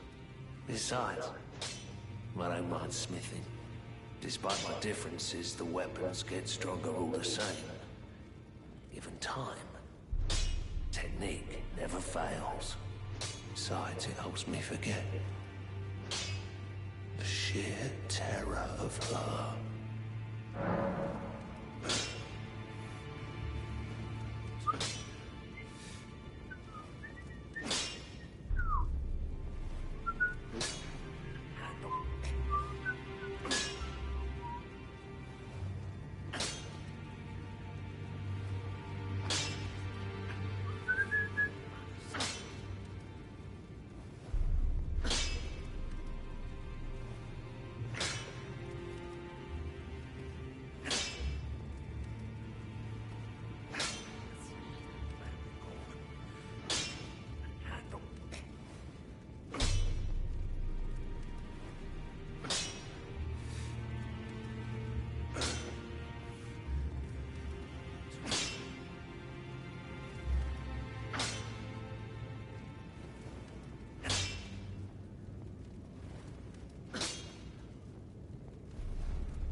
I also like how they added a new item menu with Shattered Earth for you.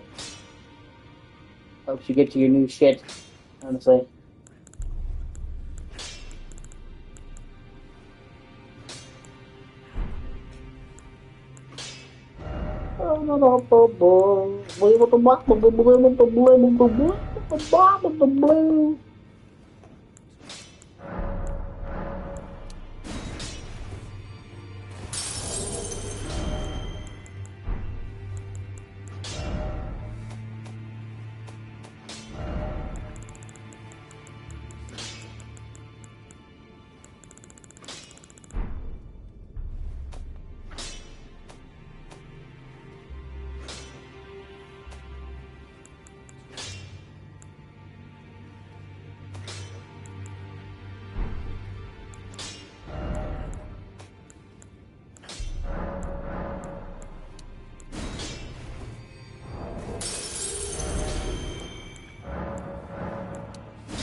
Okay, I was like, you have a non-aggression trading, but it's like fucking up the chairs?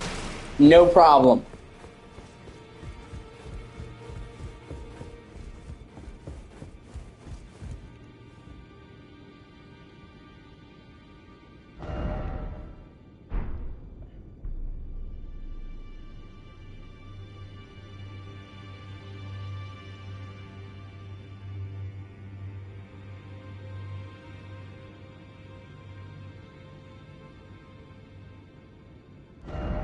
Check out the stats in this armor. I know I'm not going to keep this armor for very long.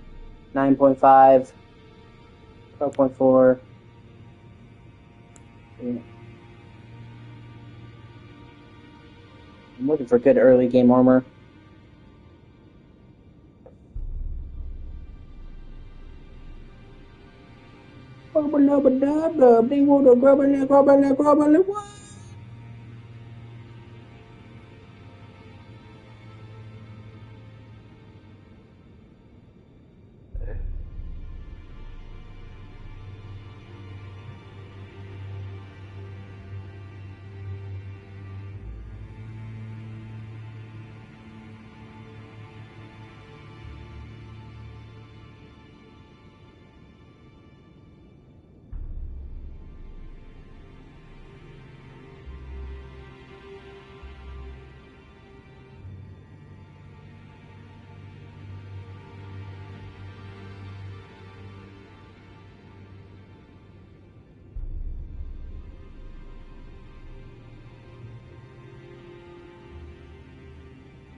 Okay, I'm just trying to decide what the next step is before I set out.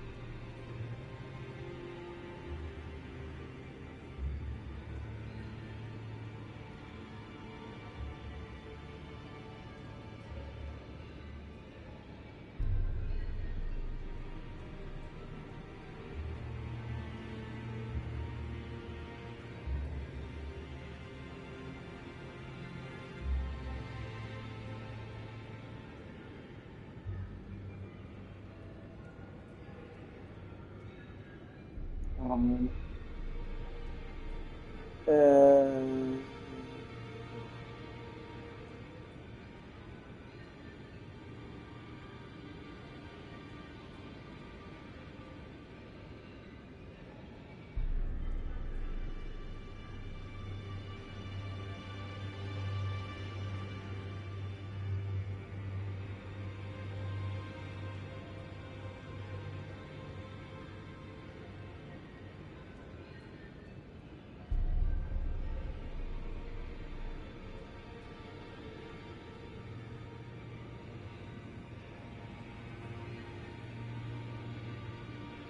they'll probably get the tree and beast coat.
First time I'm trying to take it on. Fuckface. Tree Sentinel. I feel like I can.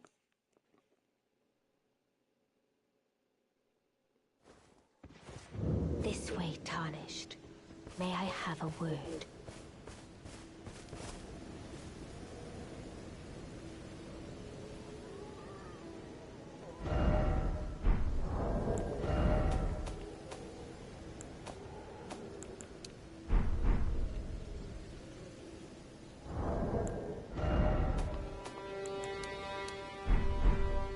A pleasure to meet thee, Tarnished. I am the witch Renna. I'd heard tell of a Tarnished hurtling about atop a spectral steed, and upon looking into the matter, the talk, I surmise, is of thee. Thou art possessed of the power, no? To call forth the spectral steed named Torrent. Ah, as I had hoped. I was entrusted this for thee, by Torrent's former master.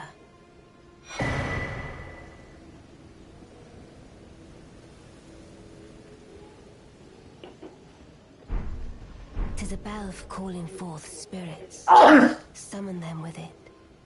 To hush and return to the Erdtree. The spirits will obey thine command but briefly, as they recall battles past. Now it is thine, to do with as thou wishest.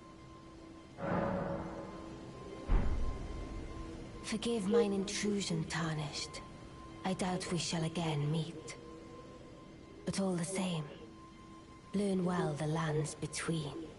How long will it be, I wonder, before the Tarnished tire of obeisance to the two fingers?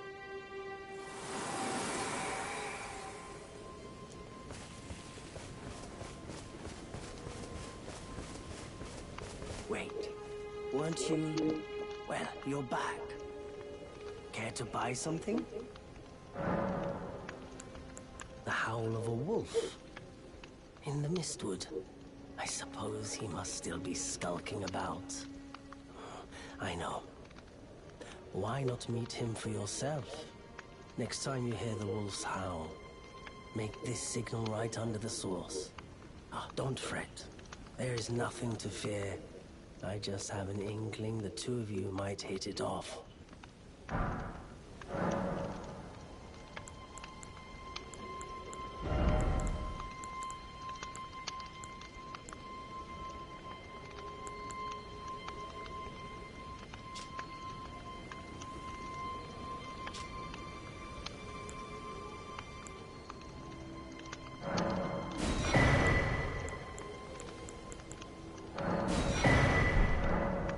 I'm glad you took my warning to heart. You've made an excellent choice.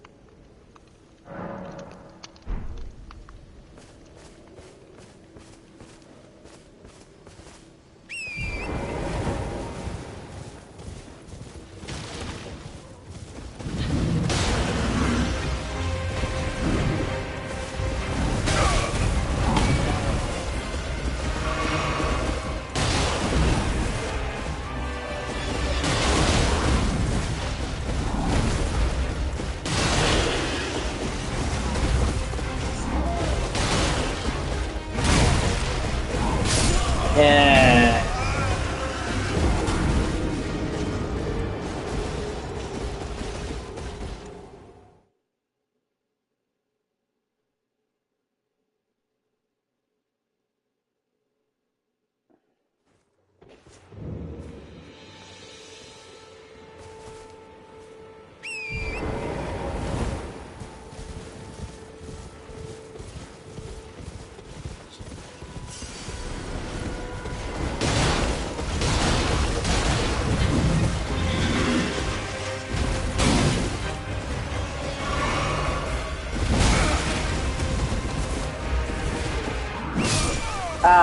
Yeah. I'm gonna give it a couple more tries.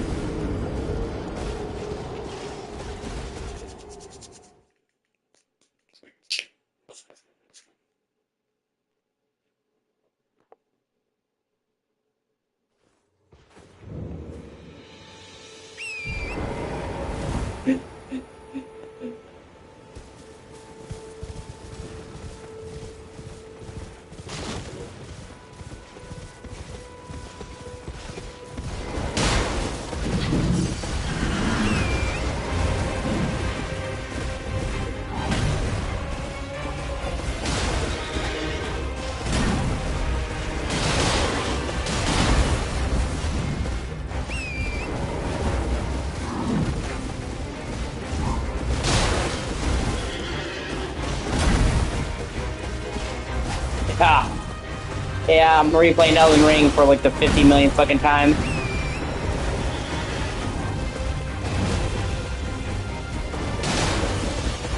I think I'm finally gonna get 100% complete this time. Plus, last time I played Shadow of the Erdtree, it was at launch, and I really enjoyed Shadow of the Erdtree, but it was kind of unbalanced at launch, and they actually had to nerf it. And I mean that not like an, oh, it's you know, too hard, like it was unbalanced. Well, I'm sure you know.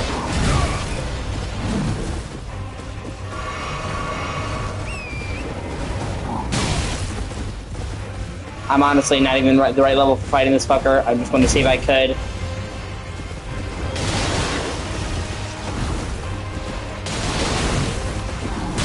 Ah, fuck. I'll give it like 2 more tries and then I'll move on.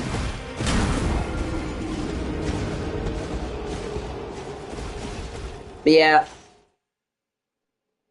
Obviously, making YouTube partner is not like... Yeah, that's fair.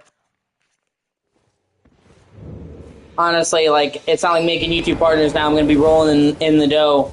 But it's just... It's getting that foot on in through the door, you know what I mean? It's having something to show for it. I can say I'm recognized, you know what I mean? Obviously, it's just the start. There's a lot more work to do.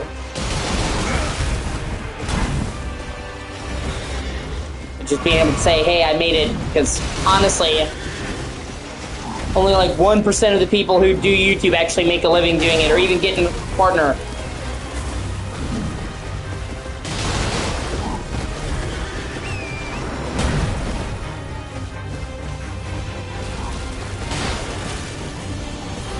So I've already, you know, maybe just to start, but I've already literally come farther than 99% of people. And I did it without cheap ways. Like, I could have made partner years ago if I was doing clickbait shit or just writing trends, but I didn't want to do that. I wanted people to watch my content for me and not do, like, cheap clickbaity shit. Or just do it was popular, try to make a name for myself. So I did it the right way.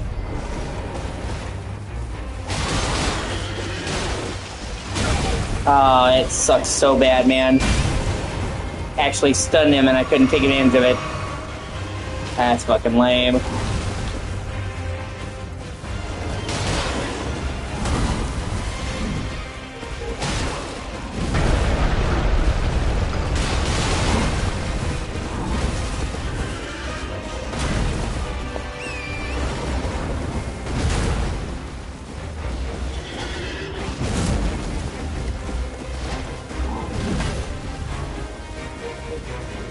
I also heard people don't like the horse battles in this game. Dude, I love the horseback combat. This is actually one of my favorite parts of it. I think for the most part, horseback combat sucks in like every game I've ever played. Like, I think this is like one of the only games I've ever played that does horseback combat right. Especially for the dragon battles. Like, most of the Souls games have a dragon battle, but it's really just kind of tedious. You're just waiting for it to come back to you. Like, the dragon battles in this game, you're actually gonna go after that bitch and follow it around. Actually, I think the dragon battles are much better with the horse. Ah, shit, wow, actually, I made pretty headway. I'll give it one more try.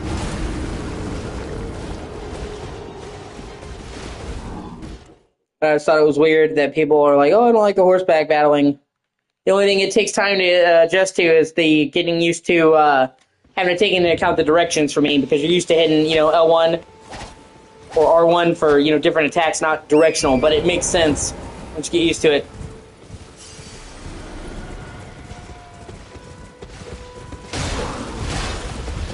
Yeah, that's fair.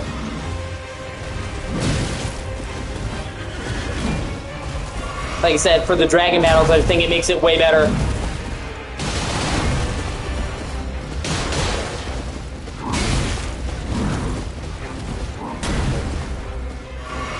You can actually pursue the dragon instead of just waiting for it to come to you the entire time. Allows you to go on the defensive, or offensive, I'm sorry.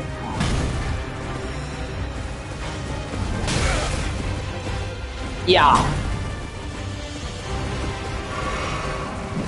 Also, it was cool that, like, around the time Shadow of the Earth Tree came out, they actually added the ability for you to use Torrent during the fight with the Elden Beast.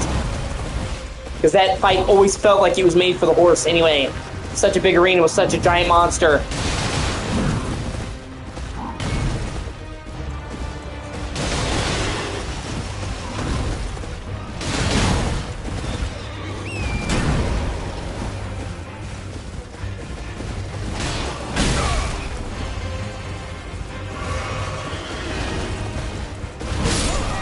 Oh, you didn't know that? I'll try one more time. Yeah, around the same time that they launched Shadow of the Earth Tree, they made it so that you can summon Torrent and use an Elden Beast fight.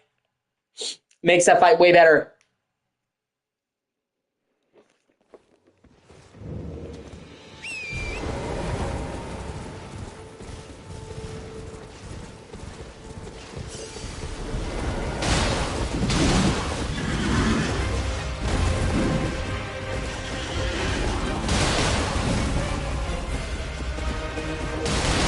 And, actually... Oh, yeah. Have you not played Shadow of the Earth Tree?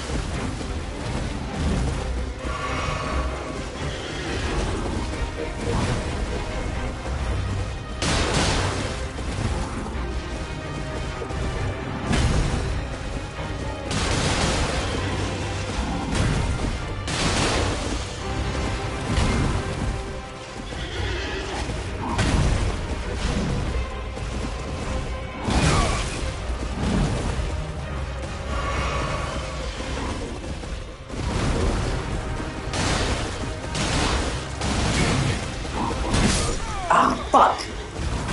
I'll give it one more try.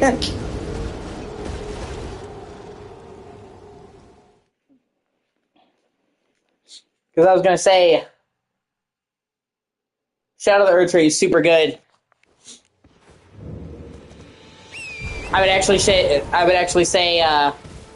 Shadow of the Erdtree is probably the best map design of any FromSoft game.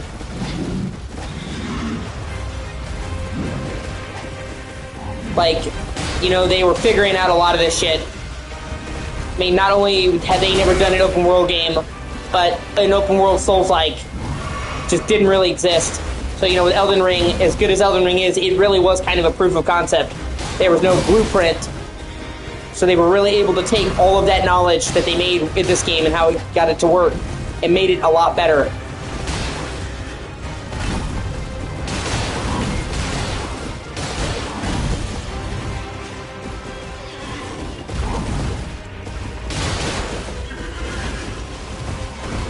You know, and it almost feels like they, some people thought that the map in Elden Ring was too big and that it didn't have enough points of interest in it. So it almost felt like in Shadow of the Erdtree, like it was like a middle compromise between the two, because it felt closer to like a classic Souls area, but much bigger. It's like you have, on one end you have the regular Souls levels, and then you have Elden Ring, and the Shadow of the Erdtree was this interesting hybrid of the two, where I felt like they found the perfect balance, and also super vertical. Like I said, when you see the map in Shadow of the Erdtree, it's like, nah, it doesn't look that large. Then you're like, oh my god, this map has like 5 fucking layers. Yeah.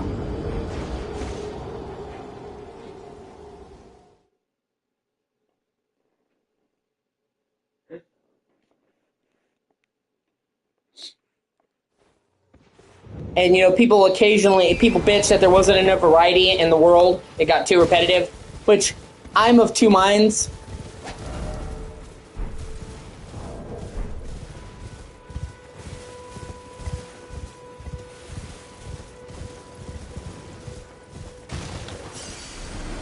I think that for the most part there is a lot of variety in Elden Ring, but when you get down to the nitty-gritty, some of the catacombs and shit could feel just repeating. It wasn't bad enough to derail the game, but there could have been more variety. Yeah, like I said, I'm of a mixed opinion. I think there is a lot of variety, but then also, when you've been to like all the catacombs, they do start to feel similar, you know what I mean? Or all the death ruins.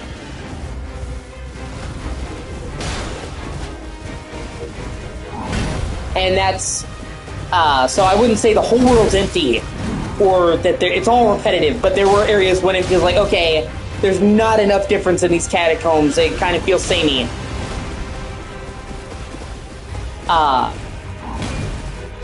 And that's where they excelled. Whereas they directly do that, there's no two parts of Shadow of the Erdtree that feel the same. Every catacomb, every ruin feels completely different. Okay, I've said it before, but I will give it one more try and then I'm out. I'm not gonna keep butting my head against the wall. I haven't leveled up at all. I'm literally just running out with the base stats, so.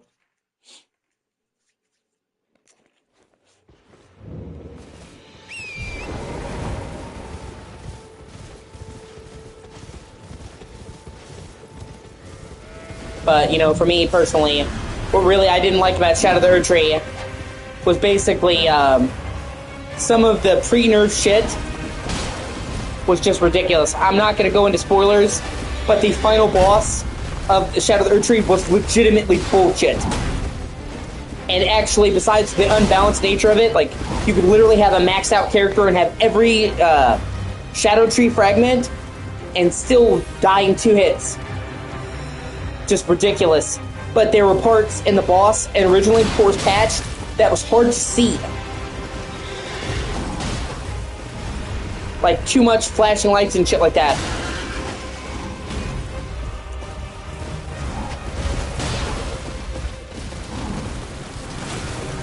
But I'm not a fan of the Shadow Tree fragments. I understand they were trying to make it so that people who had already maxed out their character didn't just steamroll the fucking DLC. But one of my favorite things about Elden Ring, yes,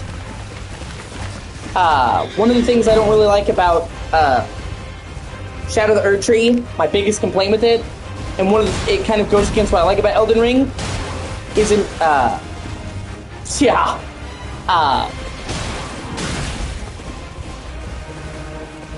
one of my favorite things about Elden Ring is the flexibility. In prior Souls games, you don't really have a lot of choices about where you'll go. I mean, you can technically sequence break, but then you're just going to an area that's much harder. So most people get to what I call the wall. You'll play a Souls game and it'll be a little bit hard, but nothing outrageous. And then you'll get to like the first true skill check. It's like, oh shit. And many people bounce off that wall. And generally speaking, people who are able to get over that wall generally go on to play the games and like them. And most of the people who give up on the Souls games, it's at that wall. So I call it hitting the wall. And even if you're a fan of the games, there's always going to be that first part where you're playing the game, you're getting used to the game, where it just seems like you're butting your head up against the boss and you just can't do it. And it's super frustrating.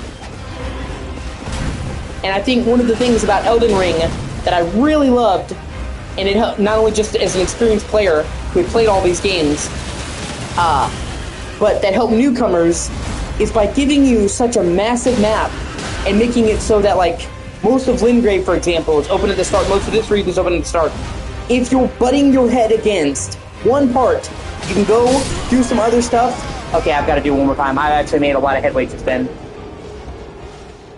You're butting your head against it. You can go do another thing and come back and still progress. There's multiple ways. So just being able to say, you know what? I'm having a hard time with this area. Yeah, just one more try. I'm having a hard time with this area. I'm going to go over here. It's such a breathing room because it allows you to make progress without having to butt your head up against one specific place. So obviously the wall is going to be different for all of us. Certain places will give you more grief than others. But it gives you that flexibility. And so I've noticed a lot of people are like, you know, I was butting my head against this in Elden Ring, I almost gave up. And then I went over here and fucked around, and I had a good time, and I progressed. That wouldn't happen. And that's one of the things I love about Elden Ring is that flexibility, because sometimes you're just not feeling a particular region, and you have the freedom to go over here or go over there and do it. But the problem with Shadow of the Erdtree is by tying all of your progression in the DLC to this one collectible, and then making it so you pretty much have to have all of them. If you want to stand any fucking chance in hell against the later part in the DLC, you need to have every fucking fragment. Like I said, my character had the best armor in the DLC, had every fucking Shadow Tree fragment, was overleveled, and I was still getting two-shotted by the final boss. So, it's even worse. You don't have a fucking chance in hell. Unless you're like a god-given speedrunner, but the average person, so it basically forces you to collect everything. So then at that point, it's not, well, I'm having trouble over here, I can go over here. It kind of ruins the flexibility that the base game allowed. Wow. Oh shit, I'm still alive. Holy fuck. Wow, okay. Well, and then... well, I don't know when the last time you played Shadow of the Erdtree was. That was at launch. But they actually did buff the fragments. And that kind of made it better. The fragments overall gave you much more of a boost, and you got a boost earlier. So you got a much bigger jump with fewer fragments. That was one of the things they patched. Well, then there you go. Same here. And they greatly, on like 2 separate occasions, patched the fragments.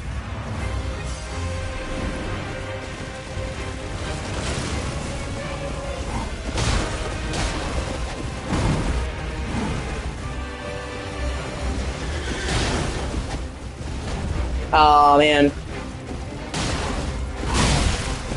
Yeah, you overexert yourself, dude, sometimes, man. I hear a lot about you getting sick. It's, you know, like you're constantly... I think it's because you work yourself to death, dude. I can't knock your work ethic.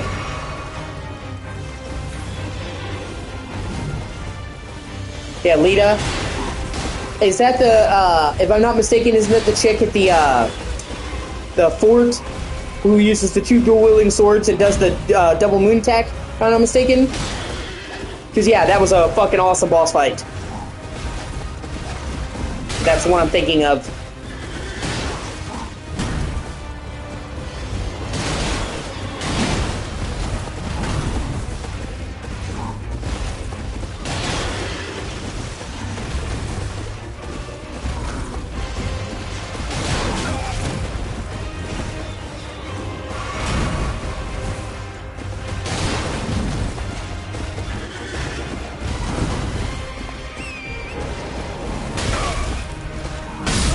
Oh, fuck. Alright, I will just do one more time. I know I said that, but I will just do one more time, move on. I mean, I've already beaten this guy before I'm talking this playthrough.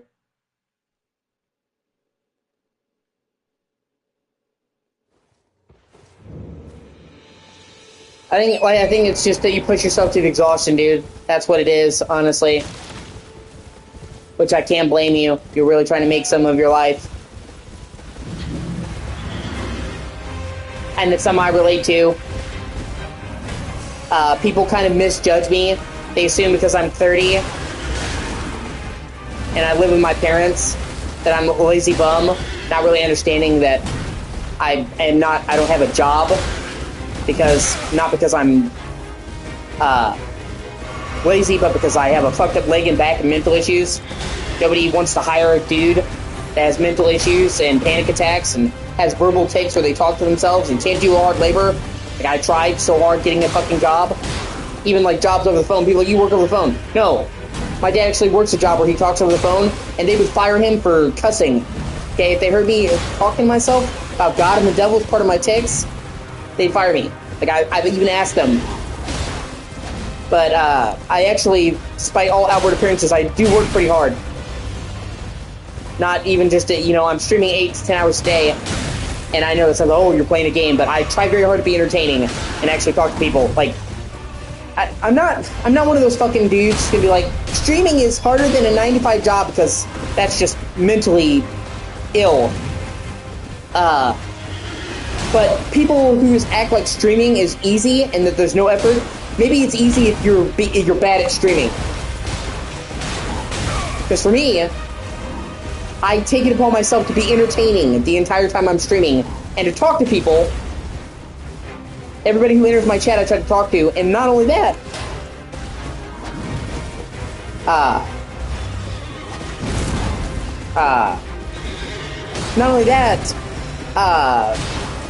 but I try to say things that matter.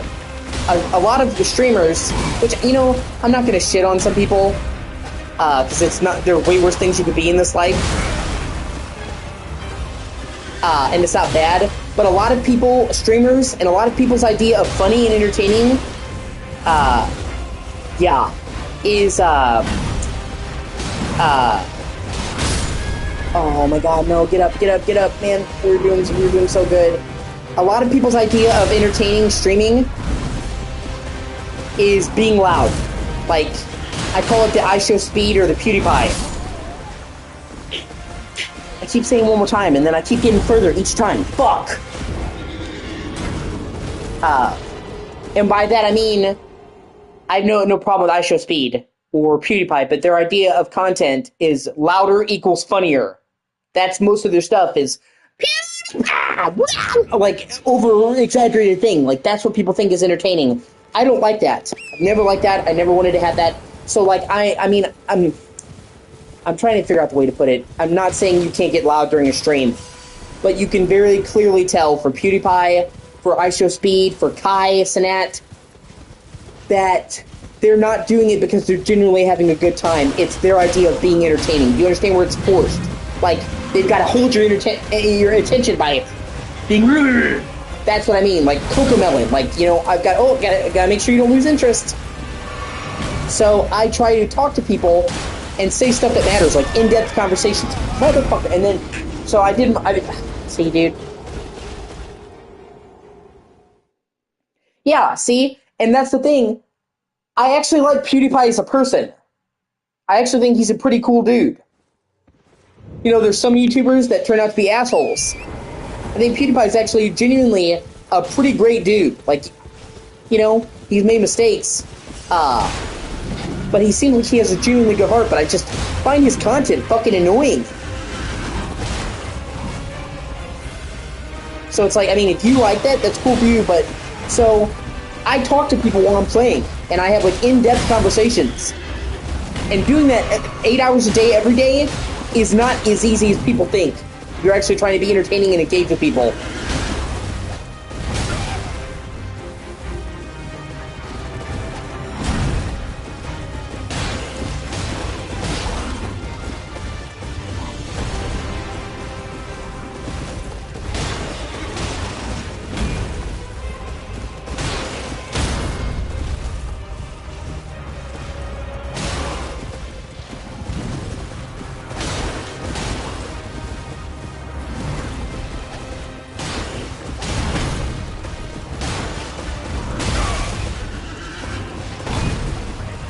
Shit.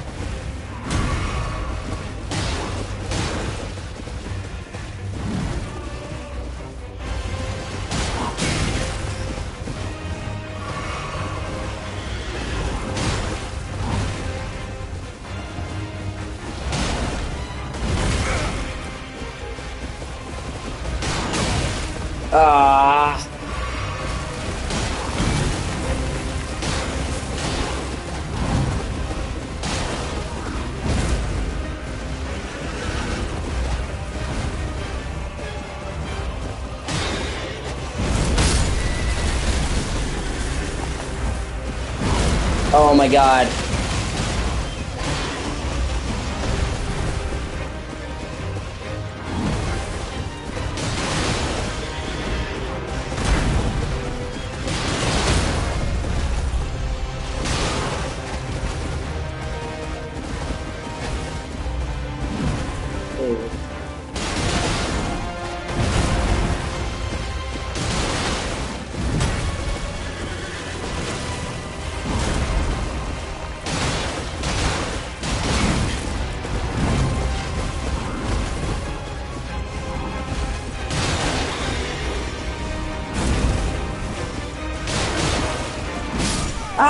Okay. I actually am going to try one more time because I forgot something. I keep using dual wielding. If I one hand and then get on the sword, it will carry the strength of one handing. I keep forgetting to do that. That could make a difference in damage. And I almost killed that fucker. But yeah. And then if it doesn't do it, it really will be done. Do something else. But I totally forgot. Like, I could have been doing like 30% more damage that whole time. And I mean, on horseback, you're not even using the second blade, so literally, I'm just hobbling myself. Forgot about that.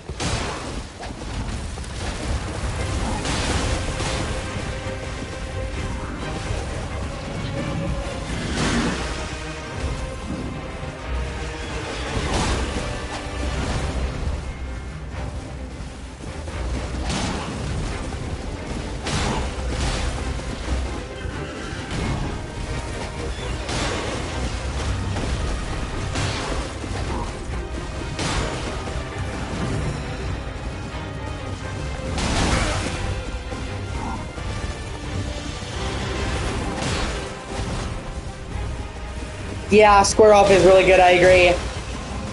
I have, I think, the Twirl of War to start off as a warrior. But yeah, square off is honestly one of the best starting ashes.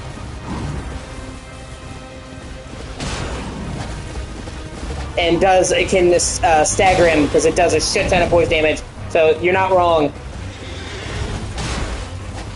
Which clearly, you know your shit, which I would expect considering you played all these games.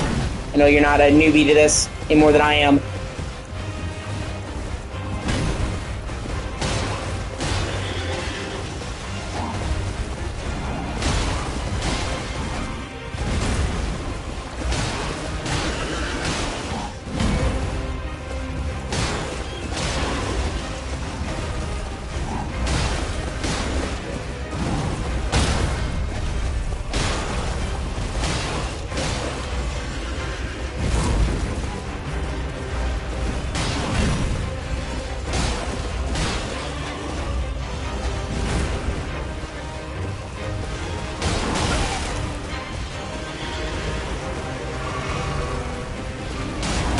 Oh shit!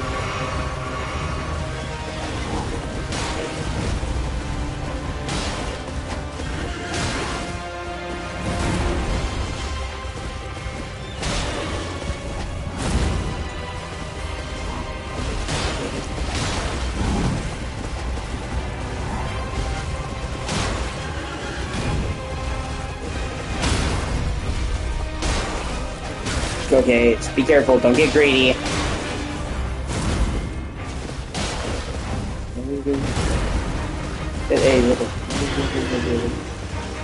See, this right here is what makes these games special. The rush of adrenaline I feel. No other boss fighting games, any other game I've ever played comes close to the adrenaline in a Souls game when you're almost fucking make it.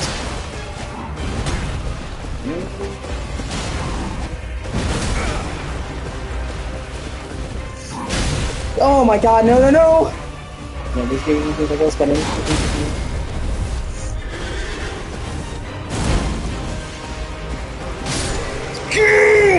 Fuck you!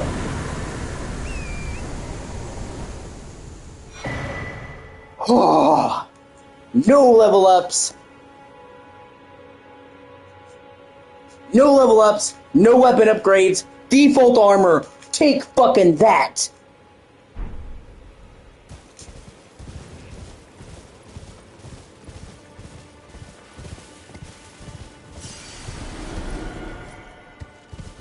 Holy fucking shit. That's what I'm saying. And DMC gives me rush too. That's fair, but just not like this. Like, I play a lot of games. And like I said, when I will get like close to a boss, I can feel my hands shaking, dude. Only game that gives me that adrenaline rush like that.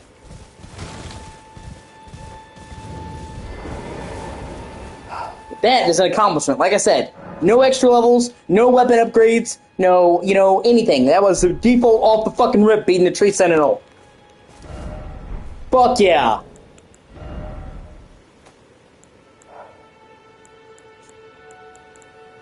Whew. I also need to look up where to get a good starter bow. I forget where to get a good bow.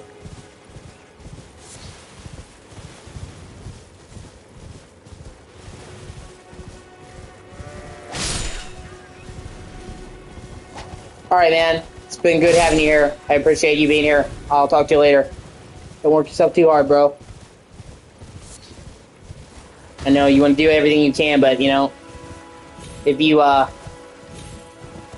you work yourself to death, dude, then nobody's gonna be around to do it. Sometimes you gotta go easy on yourself. I'm speaking from experience, dude. I'm one of those people who literally, I'm my own worst enemy, so I understand pushing yourself to the fucking limit and it not being good enough. I'm never satisfied with anything I do, and I'm trying to learn to be satisfied.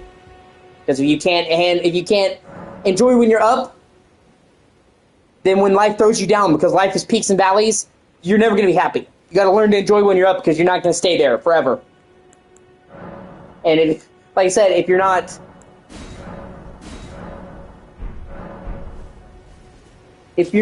enjoying when you're up, and you're not going to enjoy when you're down, then you're just never happy. So you got to learn, to be up when you're up. Easier said than done, I know, but yeah. Oh, fuck.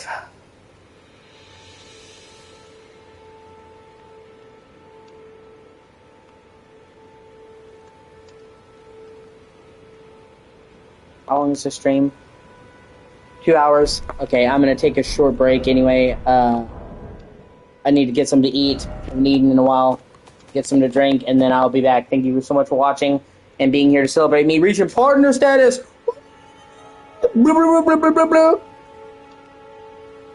And yeah,